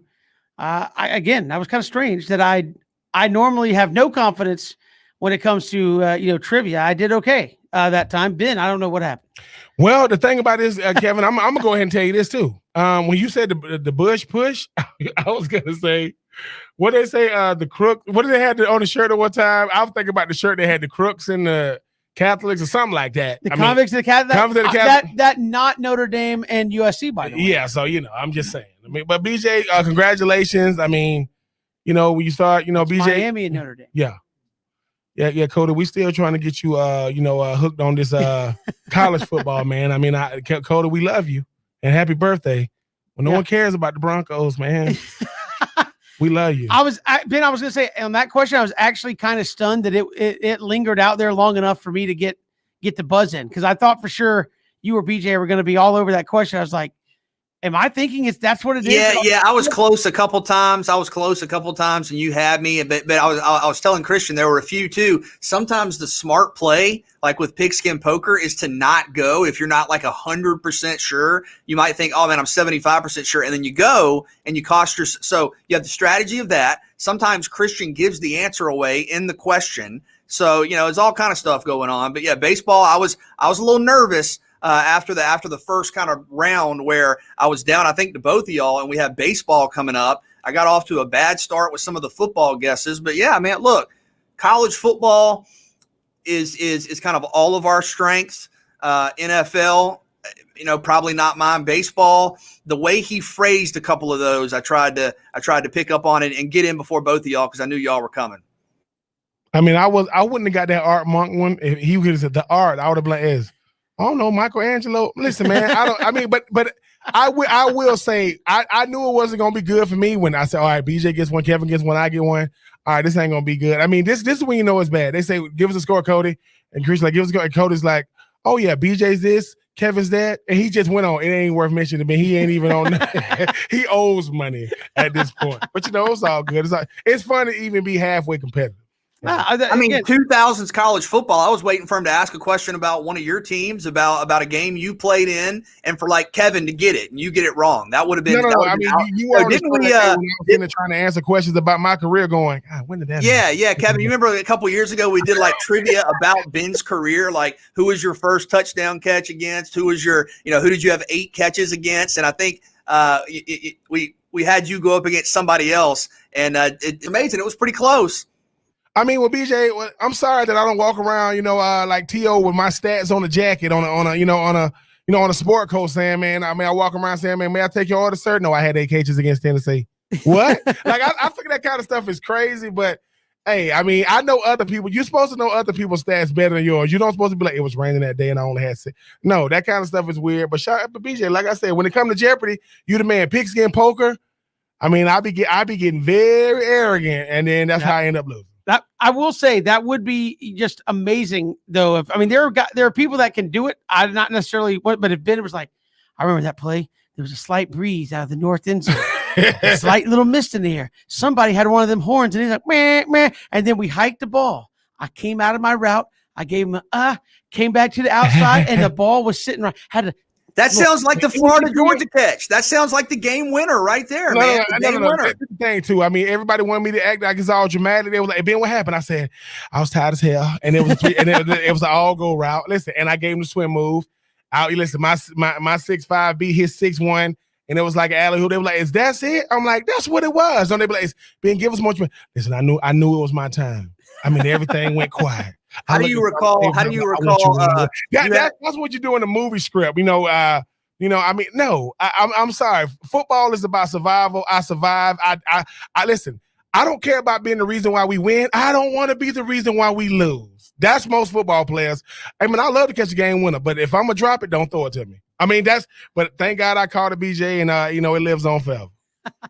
We've got more to come here on 3 and Out, including in the final hour. We'll look at some of the early lines on college football and just get a little nuts with trying to predict some of these games. Also, the Julio Jones debate continues there in Flowery Branch. What do you do? Do you keep Julio Jones? Do you trade Julio Jones? I think I saw a stat today. The Falcons have the second least amount of cap dollars in the National Football League to deal with. So we will get to that coming up in the final hour as we lead you up towards Braves and Mets game 3. Braves trying to salvage something in that series. Busy final hour coming up next here on 3 and Out.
It's 3 and Out all across the Southern Pigskin Radio Network. Kevin, BJ, and Ben, welcome back. Hour number 3 here on the show. Hit us up on Twitter at Pigskin Radio, and we are streaming live at ESPNCoastal.com. Also, catch us on Facebook, Twitter, and YouTube as well. You can follow along the show there this afternoon. College football, again, we're getting about 2 months away from fall practice starting there the first part of August, but we already have some preseason magazines starting to roll, which means obviously we can talk about some of the upcoming games there in 2021. Some lines are already out. So Christian said, let's just have a little fun here and see what we think several months out from the season. Georgia and Clemson, let's start there. Clemson presently giving 3 points to the Dogs there in Charlotte. Yeah, I'll take Clemson. I've said a couple of times, look, Georgia's one of the best teams in the country. Clearly, they're going to be a contender. But when I look at Georgia compared to probably Alabama and probably Clemson, I think right now there's a little bit of a difference. And now that doesn't mean that can't be overcome. You never know what happens in a game. But if I'm looking on paper at Clemson and Georgia, I think there are more questions for Georgia than for Clemson. I think you pretty much know, what you have everywhere. When you talk about Clemson and the roster, there aren't very many unknowns. You have some unknowns in the secondary for Georgia. And once more, Georgia's going to be an elite team. I'm not talking about Georgia not being able to be in the top 10 or in the top 5, but I think there's a difference in being right there and picking a team like Georgia to beat Clemson, who's probably going to be preseason number 1 or number 2. I would feel pretty comfortable picking Clemson. Yeah, I'll pick Clemson as well for the simple fact that it's going to be the first game, of the year. You talk about a team that's everybody's going to be like, working the cobwebs off. But the thing about it is, and I know that Georgia BJ is going to be, one of the best teams in the country. But when I looked at one of the best returning duos in college football this year, I saw DJU and Justin Ross. Well, where's Georgia's weakness? That's going to be the secondary. That's going to get exploited, and you're going to have a defense that Clemson that's going to be able to force Georgia, force Georgia to be one-dimensional, maybe get them out of throwing the football and get back to the run. So for me, one team has 5 stars, talent. The other team has a 5-star culture. Give me Clemson, and I think Clemson in a big way. So yeah, I definitely go with them Tigers. Yeah, I think early on, if you believe Clemson straight up can get it done, then laying 3 points may not be much right. That seems pretty close, pretty kind of even to take. If you're a Georgia fan, you think, hey, I think the Dogs can win straight up. Obviously, that's very enticing to give me 3 points on the dog side. I will take Clemson -3 early and feel okay about it. Obviously, once we get some reports on these fall workouts and practice and how things are going, might change my mind. But obviously, no George Pickens. That's not happening. That's a strike against Georgia in that matchup right off the jump. Texas and Arkansas this season. Great rival game. Texas laying 4, Arkansas thusly getting 4 in that matchup.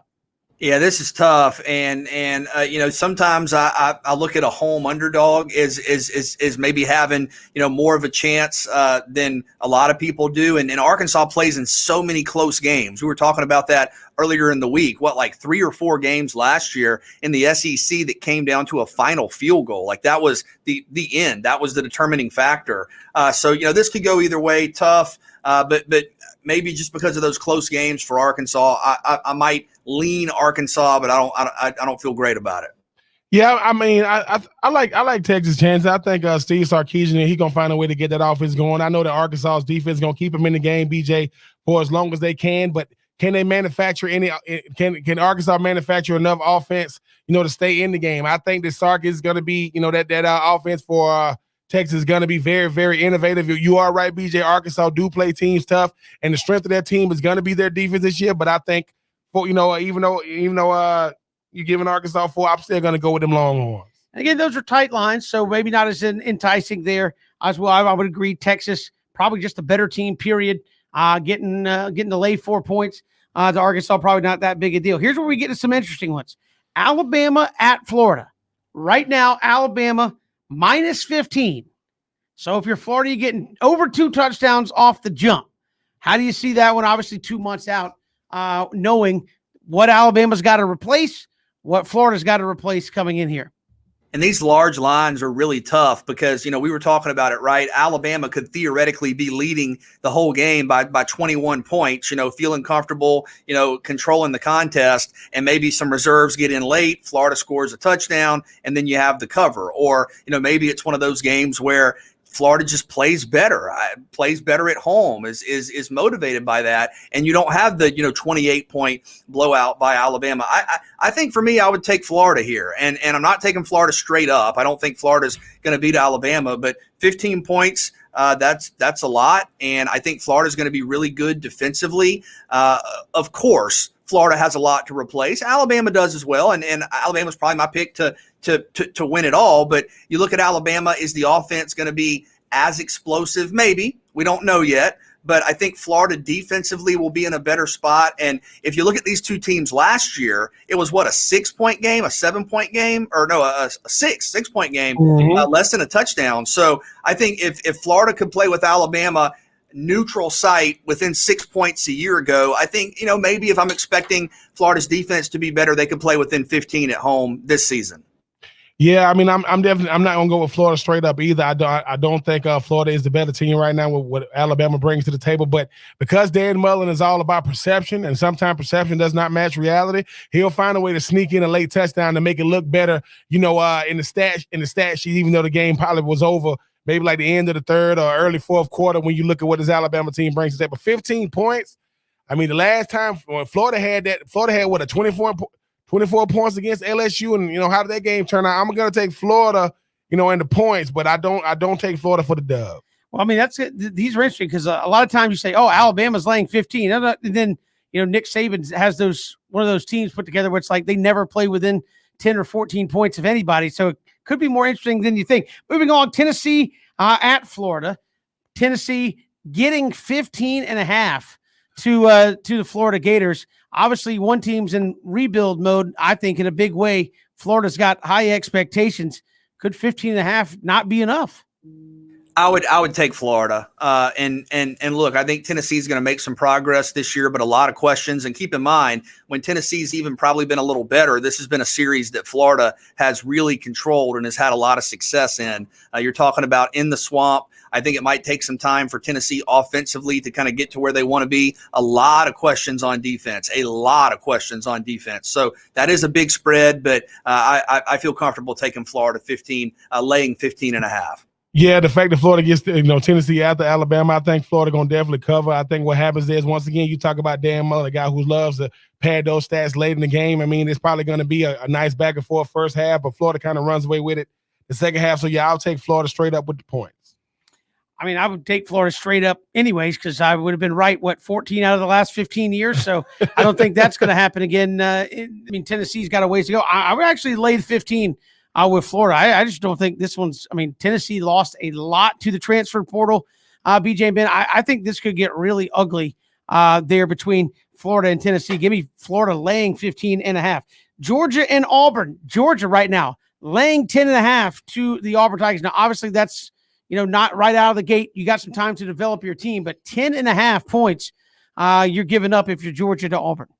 Yeah, and I just think a lot of questions with Auburn. That's nothing new, right? When you think about Auburn and kind of the preseason storylines they always have, but new head coach that a lot of people don't know a ton about. You're talking about a quarterback situation that's uncertain. I know some offensive line questions as well. I think Georgia probably deserves to be preseason top 5, 6, 7. I think Auburn's probably somewhere in the 20 to 25 range, maybe a spot or two higher, but somewhere in that range. I think on paper right now, Georgia's the better team by probably more than a score, so I would take the Dogs.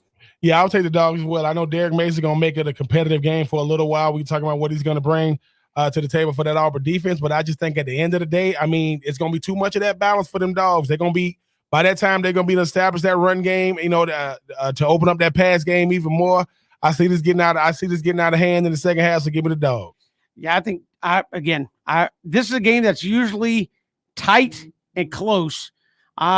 Usually, I don't think this one's going to be. I'll lay 10.5 right now. 2 months out with, or more than that, 2 months out from the season, I should say, with Georgia over Auburn, Alabama and Texas A&M. Maybe, I know you're a big Iron Bowl guy, BJ, but maybe the early early preseason game of the year in the SEC, Alabama and Texas A&M. Alabama minus 13, nearly 2 touchdowns over Texas A&M. Would you take that right now? That's tough because you think about the line with Florida, right? Florida was getting 15, A&M's getting 13, and maybe a couple of more points. I would feel better about it. Yeah, I mean, Alabama has had a lot of success, won games by multiple scores over Texas A&M, but I think a lot of people think Texas A&M, who was 5th in the country last year, this could be their chance, right? You have Alabama coming to College Station. I don't feel great about it, but that's a lot of points. So I will take Texas A&M, but I don't feel good about it. Like that Texas A&M defense, I just like this Alabama team more. I know that Nick Saban tried to act all cordial and professional when it comes to him. And Jimbo Fisher, he remember what Jimbo said. Jimbo remember what he said. The whole world remember what Jimbo said. I believe every year, Nick Saban always has a team circling on his schedule. I think this year, BJ, it's going to be this team. It's going to get ugly in College Station. Jimbo might have a chance to beat Alabama. It just won't be as long as Nick Saban, the head coach. Give me Alabama in a big way. Yeah, I think this one has a chance to be close. I actually feel, 13 to me is tempting for Texas A&M, but again, as many chances as Texas A&M will probably take, I could very easily see Alabama winning by 14-17 in this game. So because of that, my head is starting to say maybe that would be a nice take for Texas A&M, but the more I think about it, I taught myself out and say, no, just take Alabama, lay the 13, and you'll probably be all right. Florida -1 at LSU, mind you. So the Gators going to the Swamp, only laying 1. And I keep going back to the home teams. I really struggle picking road teams. I just think in college football, you can have 2 teams play where the underdog is on the road, right? Same 2 teams, and they lose by 28. Those same 2 teams play at the home of the underdog, and it's a 7-point game. So sometimes I rely on that too much, and maybe I am here. But LSU, man, that's such a tough place to play. It could go either way. This rivalry, this series has been so unpredictable, but I think just because they're at home, I would take LSU. Yeah, I agree. I think Florida and LSU is not talked about enough about how, it's really has become one of those unique rivalries like a Georgia Auburn, and things to that nature because it goes back and forth. Obviously, everybody going to be talking about the shoe that still hasn't landed from the year before with Marco Wilson. But I think because it is in Death Valley and those games are usually better, I hope they keep it a regular 3:30 game. We don't want no 8 o'clock kickoff. But yeah, I think LSU. I take LSU against my Gators. It's just a different brand of football. When you're in Baton Rouge. Yeah, I would take LSU, especially if I'm going to get a point. I will take the LSU Tigers in that one, at least at this point. Then the cocktail party there in Jacksonville, way early line on this one. Georgia -8 against Florida. Again, all these lines we've been talking about via FanDuel. So -8 right now. Georgia actually the favorite over Florida. Yeah, interesting the number. Not that Georgia's favored. I think if I'm picking that game straight right now, I would take Georgia. But I think 8 points is a lot. I think Florida's going to be better than people think. This is a series that has been unpredictable. A lot of factors, a lot of storylines. But to me, even if I feel like Georgia's the better team right now, I think Florida's better than people think. And 8 points is a lot, more than a touchdown. I think 3-4 points probably makes more sense to me. So I would take the Gators with the points. Yeah, I'll take Florida with the points as well. I think what starts happening is people start realizing that play calling is going to be very, very different when you talk about Florida, Georgia. They're not going to be as loose with the play calling. I think that everybody's going to say, had they had JT Daniels a year before, it would have been totally different. Well, you got a lot of those guys coming back that played in the game last year. You got to replace some big-time talent. And once again, BJ and Kevin, Florida is going to exploit or try to their best to exploit what Georgia's weakness is, and that is that secondary. So give me Florida with the points. This is tough. I think I would lean Georgia -8. Just there's that payback factor going in from last year's game. This one's kind of a funny one too because it's usually right before you get to that back third of the season. So you really will have a kind of a good sense of where both these teams are coming to the game. This is a hard one to hit 2 months before the season even starts. My gut right now says take Georgia and lay the 8 points and live with it as it comes down the road. But if by the time it gets here, if Georgia loses another top wide receiver to injury, it could be very interesting, very much go the other direction by the time they play there around Halloween. That's a quick look at some fun college football lines here early, way too early before the season begins. Let's talk about something that isn't way too early to talk about. That's Julio Jones. What are the Falcons going to do? A lot of talk about June 1st and what could happen with Julio Jones. We'll hit that next. It's 3 and Out on the Southern Pigskin Radio Network.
Good to have you here, 3 and Out on this Wednesday. Kevin, BJ, and Ben, thanks for making us a part of your day. Hit us up on Twitter at Pigskin Radio.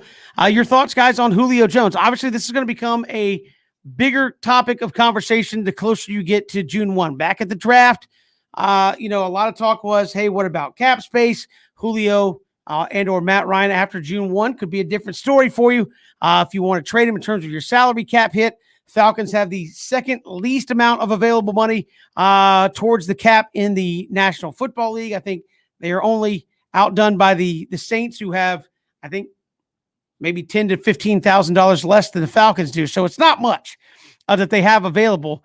What do you do with Julio Jones? Because a lot of people say,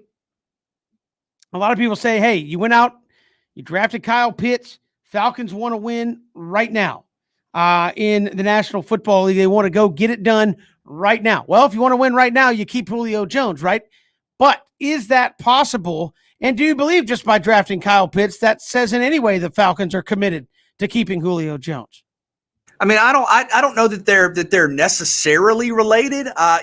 Kyle Pitts, a rare prospect and a guy that can make you better immediately. I think you would love to keep Julio. You want to keep Julio. He's a guy that has helped made Matt Ryan who he is. Still one of the best receivers in the league. Obviously has missed some time, but I guess Ben, you're the expert. How do they make this work? I mean, is there something they can do contractually, or is there kind of some inevitability here where it's like, how do you make it work?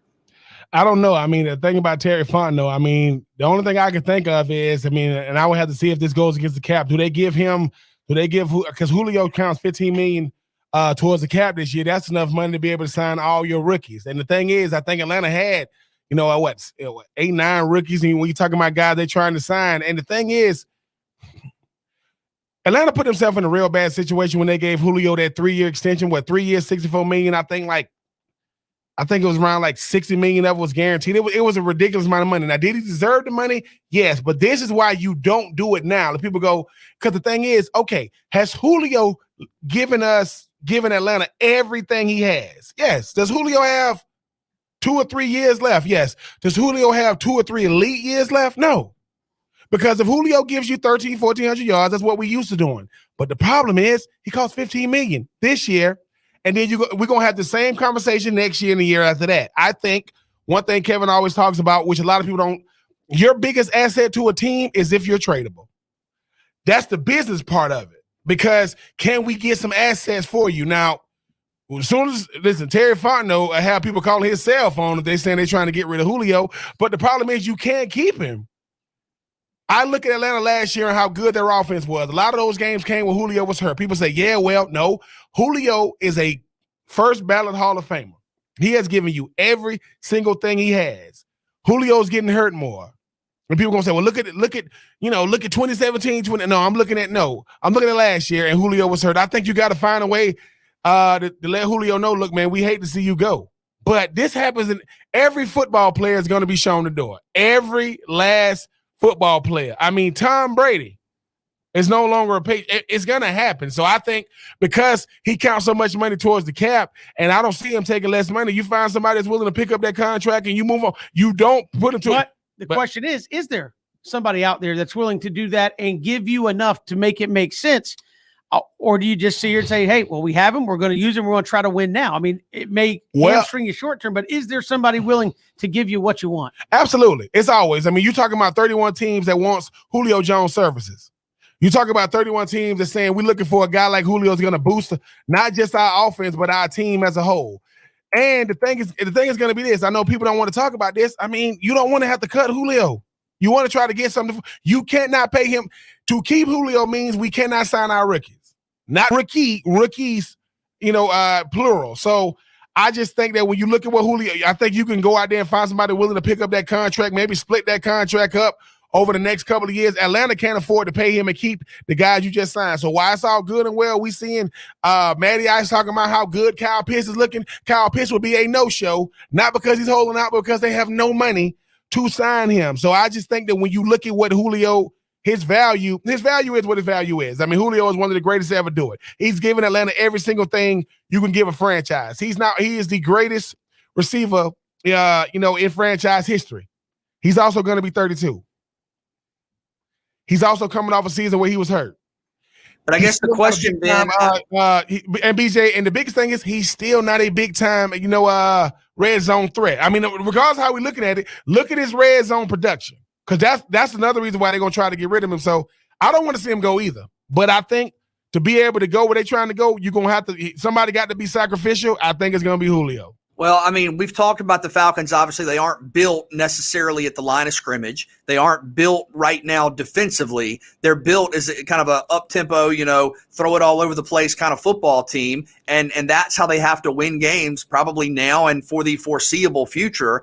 Can they still do that if they don't have Julio Jones? I guess when you talk about Ridley, Gage, Kyle Pitts, is that enough to kind of maintain the status quo if you do have to move on from Julio? Absolutely, because you still got Matty Ice. I mean, I love Julio, and Julio is the man. I'm not saying that Julio is the best player for the Falcons, but the nucleus of that team, that would be Matty Ice. Because think about this: when's the last time Matty Ice got hurt for a significant period of time? He doesn't. He's very, very durable. The thing about Julio is I mean, he's built. I mean, the dude. I mean, look, 229 pounds or 225 all muscle, but his body's breaking down. Not his game, but his body's breaking down. If Kyle Pitts got you 8 touchdowns this year, that's more than Julio had last year. Justin Gage is coming along. Really is ready to be a number one receiver. Hayden Hurst understands. They got a tight end on the roster that says, I am strictly here to block. I just think that when you look at what Matty Ice brings to the table, we always like saying, oh, Matty Ice is an incredible player, because he makes everybody around him good. I don't want, like I said, once again, the business of football sucks. It stinks. I cannot stand it. But we keep Julio. Number 8 ain't going to be out there, though. That's the thing. To keep Julio, we ain't going to see no draft picks. It ain't worth that, BJ and Kevin. As much as we love Julio Jones, everybody ends up in another. Joe Montana did not retire a 49er. I'm just saying these type of things happen. It just seems like, Julio been there, 10 years now? He's been there 10, 11 years. He's been there a long time. I think if one player makes it so that you can sign all your rookies, I think you got to move on from him. But not only that, but obviously gives you flexibility for free agents that still might be out there, guys who get cut from camp, which happens all the time, that you may want to pick up. And you're talking, I think I saw it. I mean, it's less than $500,000 that they have of cap space. I think it might even be less than $400,000 there as well. So, I mean, you're talking about that's not even the veteran minimum to go out and get a player to potentially come in. So I think come June 1st, I think the Falcons may try to do that. It's a whole new world without Julio financially when it's all said and done. As Ben said, if it was strictly football, well, that's not even a question. You keep Julio Jones, you go out and try to win. Now, if it hampers you from conducting the rest of your football business, I think you have to go out and see what you can get. Now, the risky part of this is once you start potentially shopping post June 1, everybody knows what that is. You're trying to salary dump to free up cap space. Do you think you're going to get teams' best deals? Of course not. You have no leverage. You have no leverage. Right. They know you're desperate to try to free up space so you can go out and operate your franchise. And I worry what you would have to settle for Julio Jones in order to get him off the book, so to speak. Not because he can't play, but as Ben said, he's just eating up so much room that it really inhibits you from doing anything else. Yeah, I mean, and BJ, you look at what Jacksonville did. They got nothing from Leonard Fournette. They just cut him.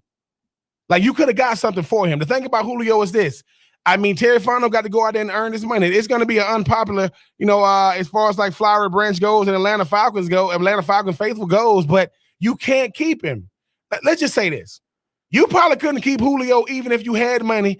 You can't afford to give a non-quarterback that's over 30 years old, $15 million if you're coming off a season to where you was the 4th overall pick. You just can't do it. Quarterbacks, that's different, man. You can get him anything. I just think that Julio get a chance for you to, one, get back on track as far as like getting some money, and you able to maybe add some players. I mean, I said this again. You got to get somebody to pick up that money, and you got to be able to gain some money, because if you can't sign no current player is bigger than draft picks. I don't care who it is. That you build your team around the draft, and Terry Fontenot and these guys, they building a team around this draft right here, because 15 million. I mean, you got 400 something thousand. Forget veteran minimum. That's not even rookie minimum. Rookies make 600,000 now. You can't afford to pay a rookie. Well, Ben, I guess what Kevin's getting at and what I'm asking is if you enter a situation where, look, I mean, everybody knows what the deal is for Atlanta, that you feel like you might have to make a move as much as you don't like it. You're not going to have any leverage. I mean, for as much as we might think, oh, first round pick or second round pick, I mean, is that not realistic if you don't have any leverage? No, it's not realistic because the thing is, too, I mean, you're not going to look. Is Julio good enough to warrant a first round pick? Yes. But the team is also saying, what Julio are we getting? We're not getting peak Julio, first team all pro. He's a first team all pro at one point.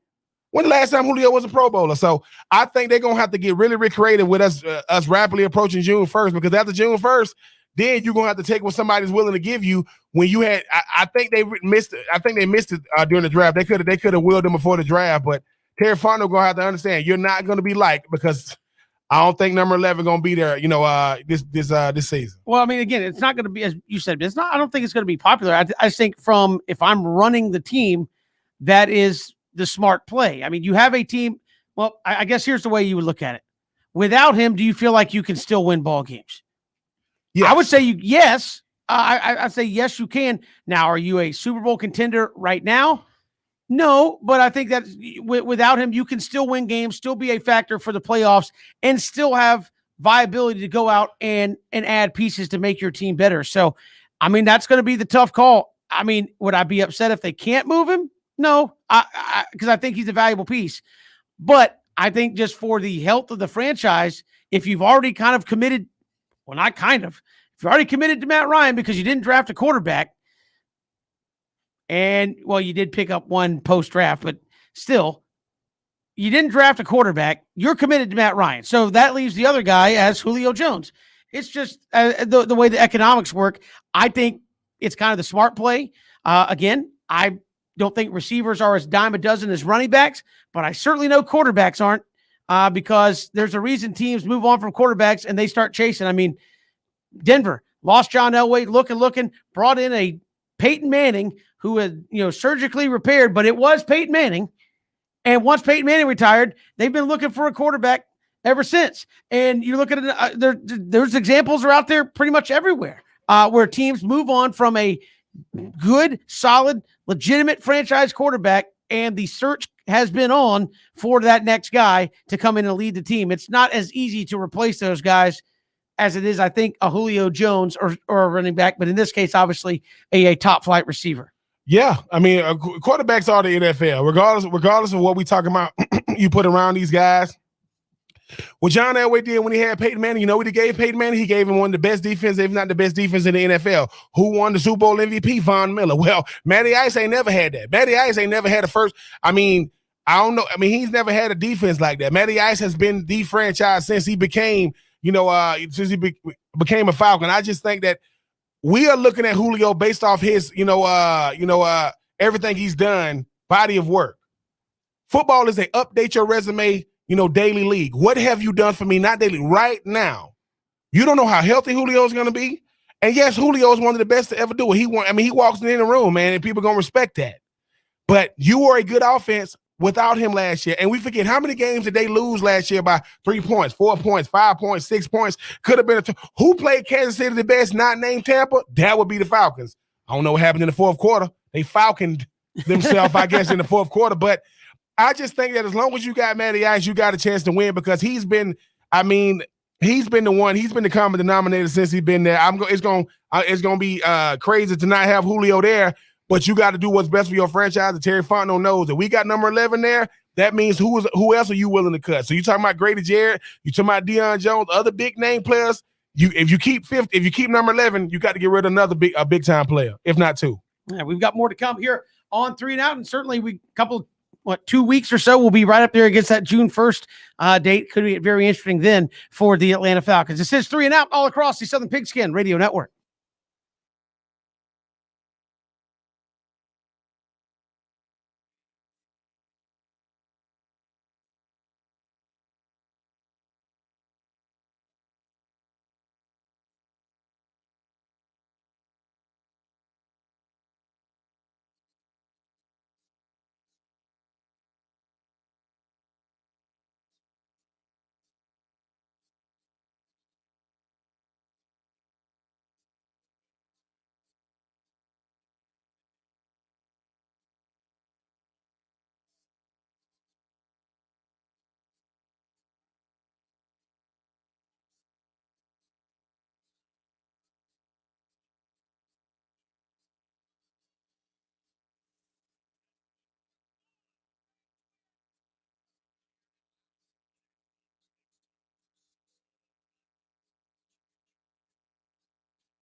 Great to be here with you on 3 and Out all across the Southern Pigskin Radio Network. Kevin Thomas, BJ Bennett, Ben Troop, Braves and Mets tonight. Ben, who are you looking forward to tonight? Oh, that is so true. BJ, what a hot take there by Ben about Braves and Mets tonight. No, I was thinking that was really spot on. It's been it's been hard to kind of explain what's happened to the Braves, but I think Ben just breaking it down right there, it just made a lot of sense. Yeah, fully encapsulated all in that one soundbite, Ben. That was beautiful. Yeah, I'm looking forward to Terry Pendleton Jr. to be on the mound tonight. Maybe he could do better than everybody else have. How about that? Oh, certainly. Well, tonight it's Charlie Morton against Drew Peterson, which if you just look at straight stats, looks like a fairly even matchup, but then you dive a little deeper. Charlie Morton hadn't gone 5 innings past 2 starts. Drew Peterson coming off a 7 2/3 inning appearance where he only gave up 2 runs. So, again, Braves going to have to get a little something going tonight if they're going to avoid a sweep at the hands of the Mets and possibly fall, 5 games out here in the East. I think you got to have it. I think it's a big game. You got to have some momentum. You got to take one game, which gives you a little boost in the standings. Head to head against the Mets. You really need it tonight. You really do. And I think Charlie Morton, it's got to start there. You've gotten some good starting pitching in recent days, but Charlie has not been great. The last couple of times out, I think ERA is still over 5, and he's a veteran, a multi-time All-Star. He's got to set the tone. And then when you look at the lineup, understand. Look. You got to do better, especially when you're not facing DeGrom, you're not facing Stroman, Syndergaard. These are opportunities you have to take advantage of. Ben, you mentioned that. Some of these numbers, not good. Even if you try to say, hey, we're still early.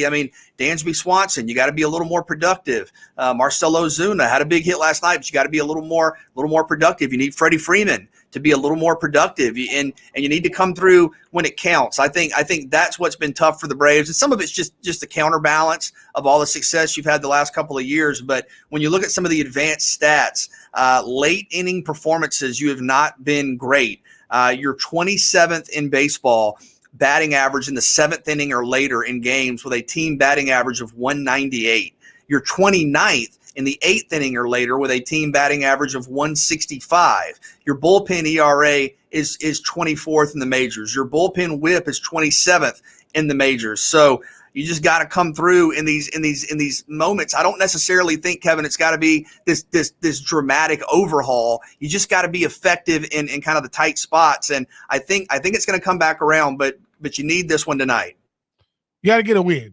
Flat out. You got to get a win. And BJ, something we talked about, pre-show when you said the Braves are not clutch. Yes. And they're not clutch anywhere. If you get a solid 5-6 innings from your starter, you got to go to the bullpen. Then this lineup ain't really matching the ball like they can. Yeah, when people we always talk about what the Braves have, but they scored 7 runs in 1 inning. Yeah, they lost 10-9. It's almost like the Braves frustrate you because not 2022, but 2019, their late game heroics was something that it got on your nerves, but it worked. And Kevin was like, that can't be a winning recipe. Well, can it? When you look at this team, because the thing is, any great team has to overcome your biggest weakness. And for the Braves, it's the bullpen. That's the biggest weakness. And the problem is, well, how do we overcome them? Sometimes,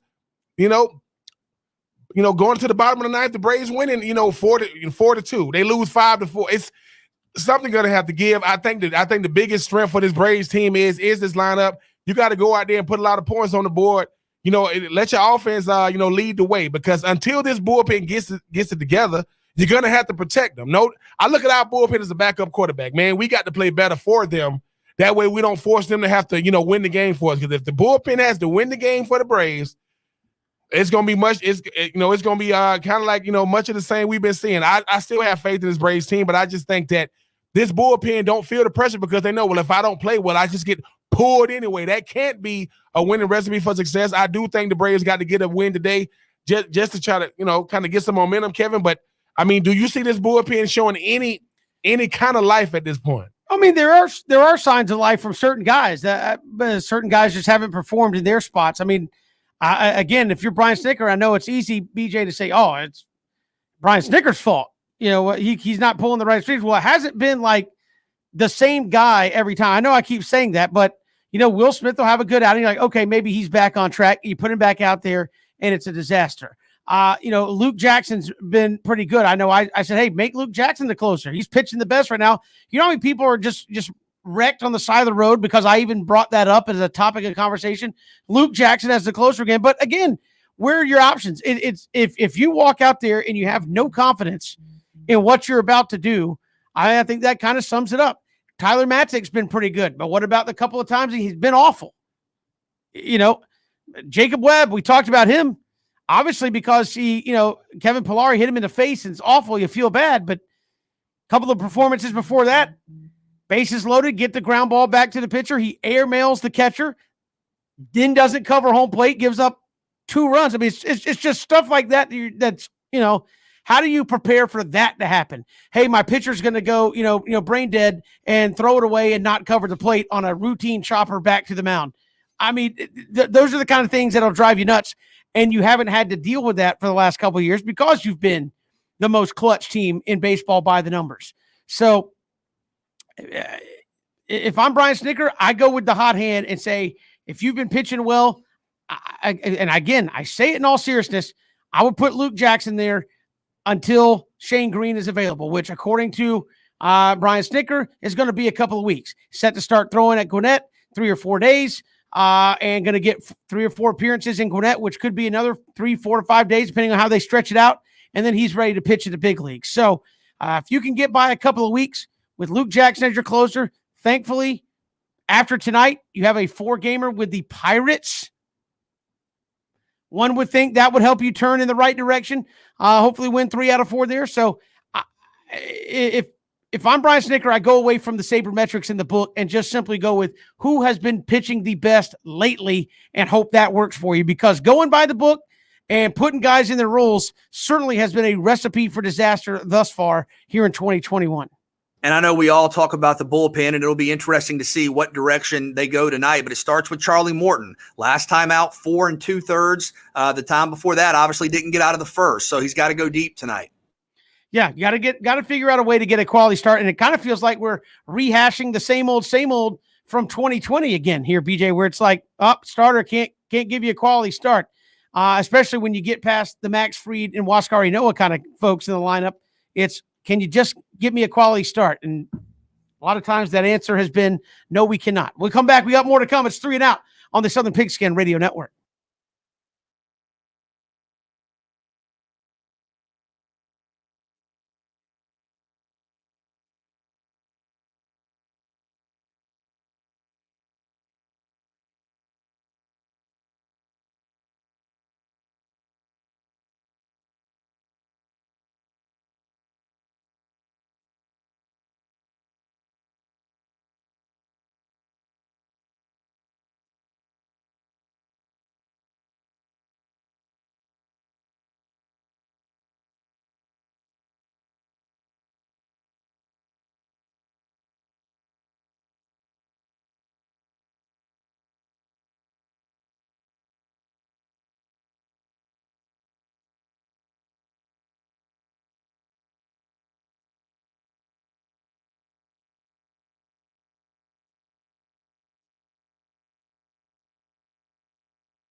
Welcome back to 3 and Out here on the Southern Pigskin Radio Network. Kevin Thomas, BJ Bennett, Ben Troop. Glad you were with us all across the Southern Pigskin Radio Network. Braves and Mets coming up tonight. Final game of that 3-game series before the Braves take on the Pirates for 4 following that. So big one tonight here for Atlanta, and we'll see if they can get back in the win column, try to get a little momentum going into what truly is one of the worst teams in the National League. I know you can say record-wise the Braves are right there, but talent-wise the Pirates are not in the same league, I don't think, as the Atlanta Braves at this point. Big game tonight. Big game. You need Morton to come up strong, and you need some production through that middle of the order. And if you can get that, I think you'll get one back. And again, we'll hope to get something out of the bullpen if it goes there as well. So a lot of folks, again, it's an audition every time you step out there right now for the Atlanta Braves if you are a guy taking the bump.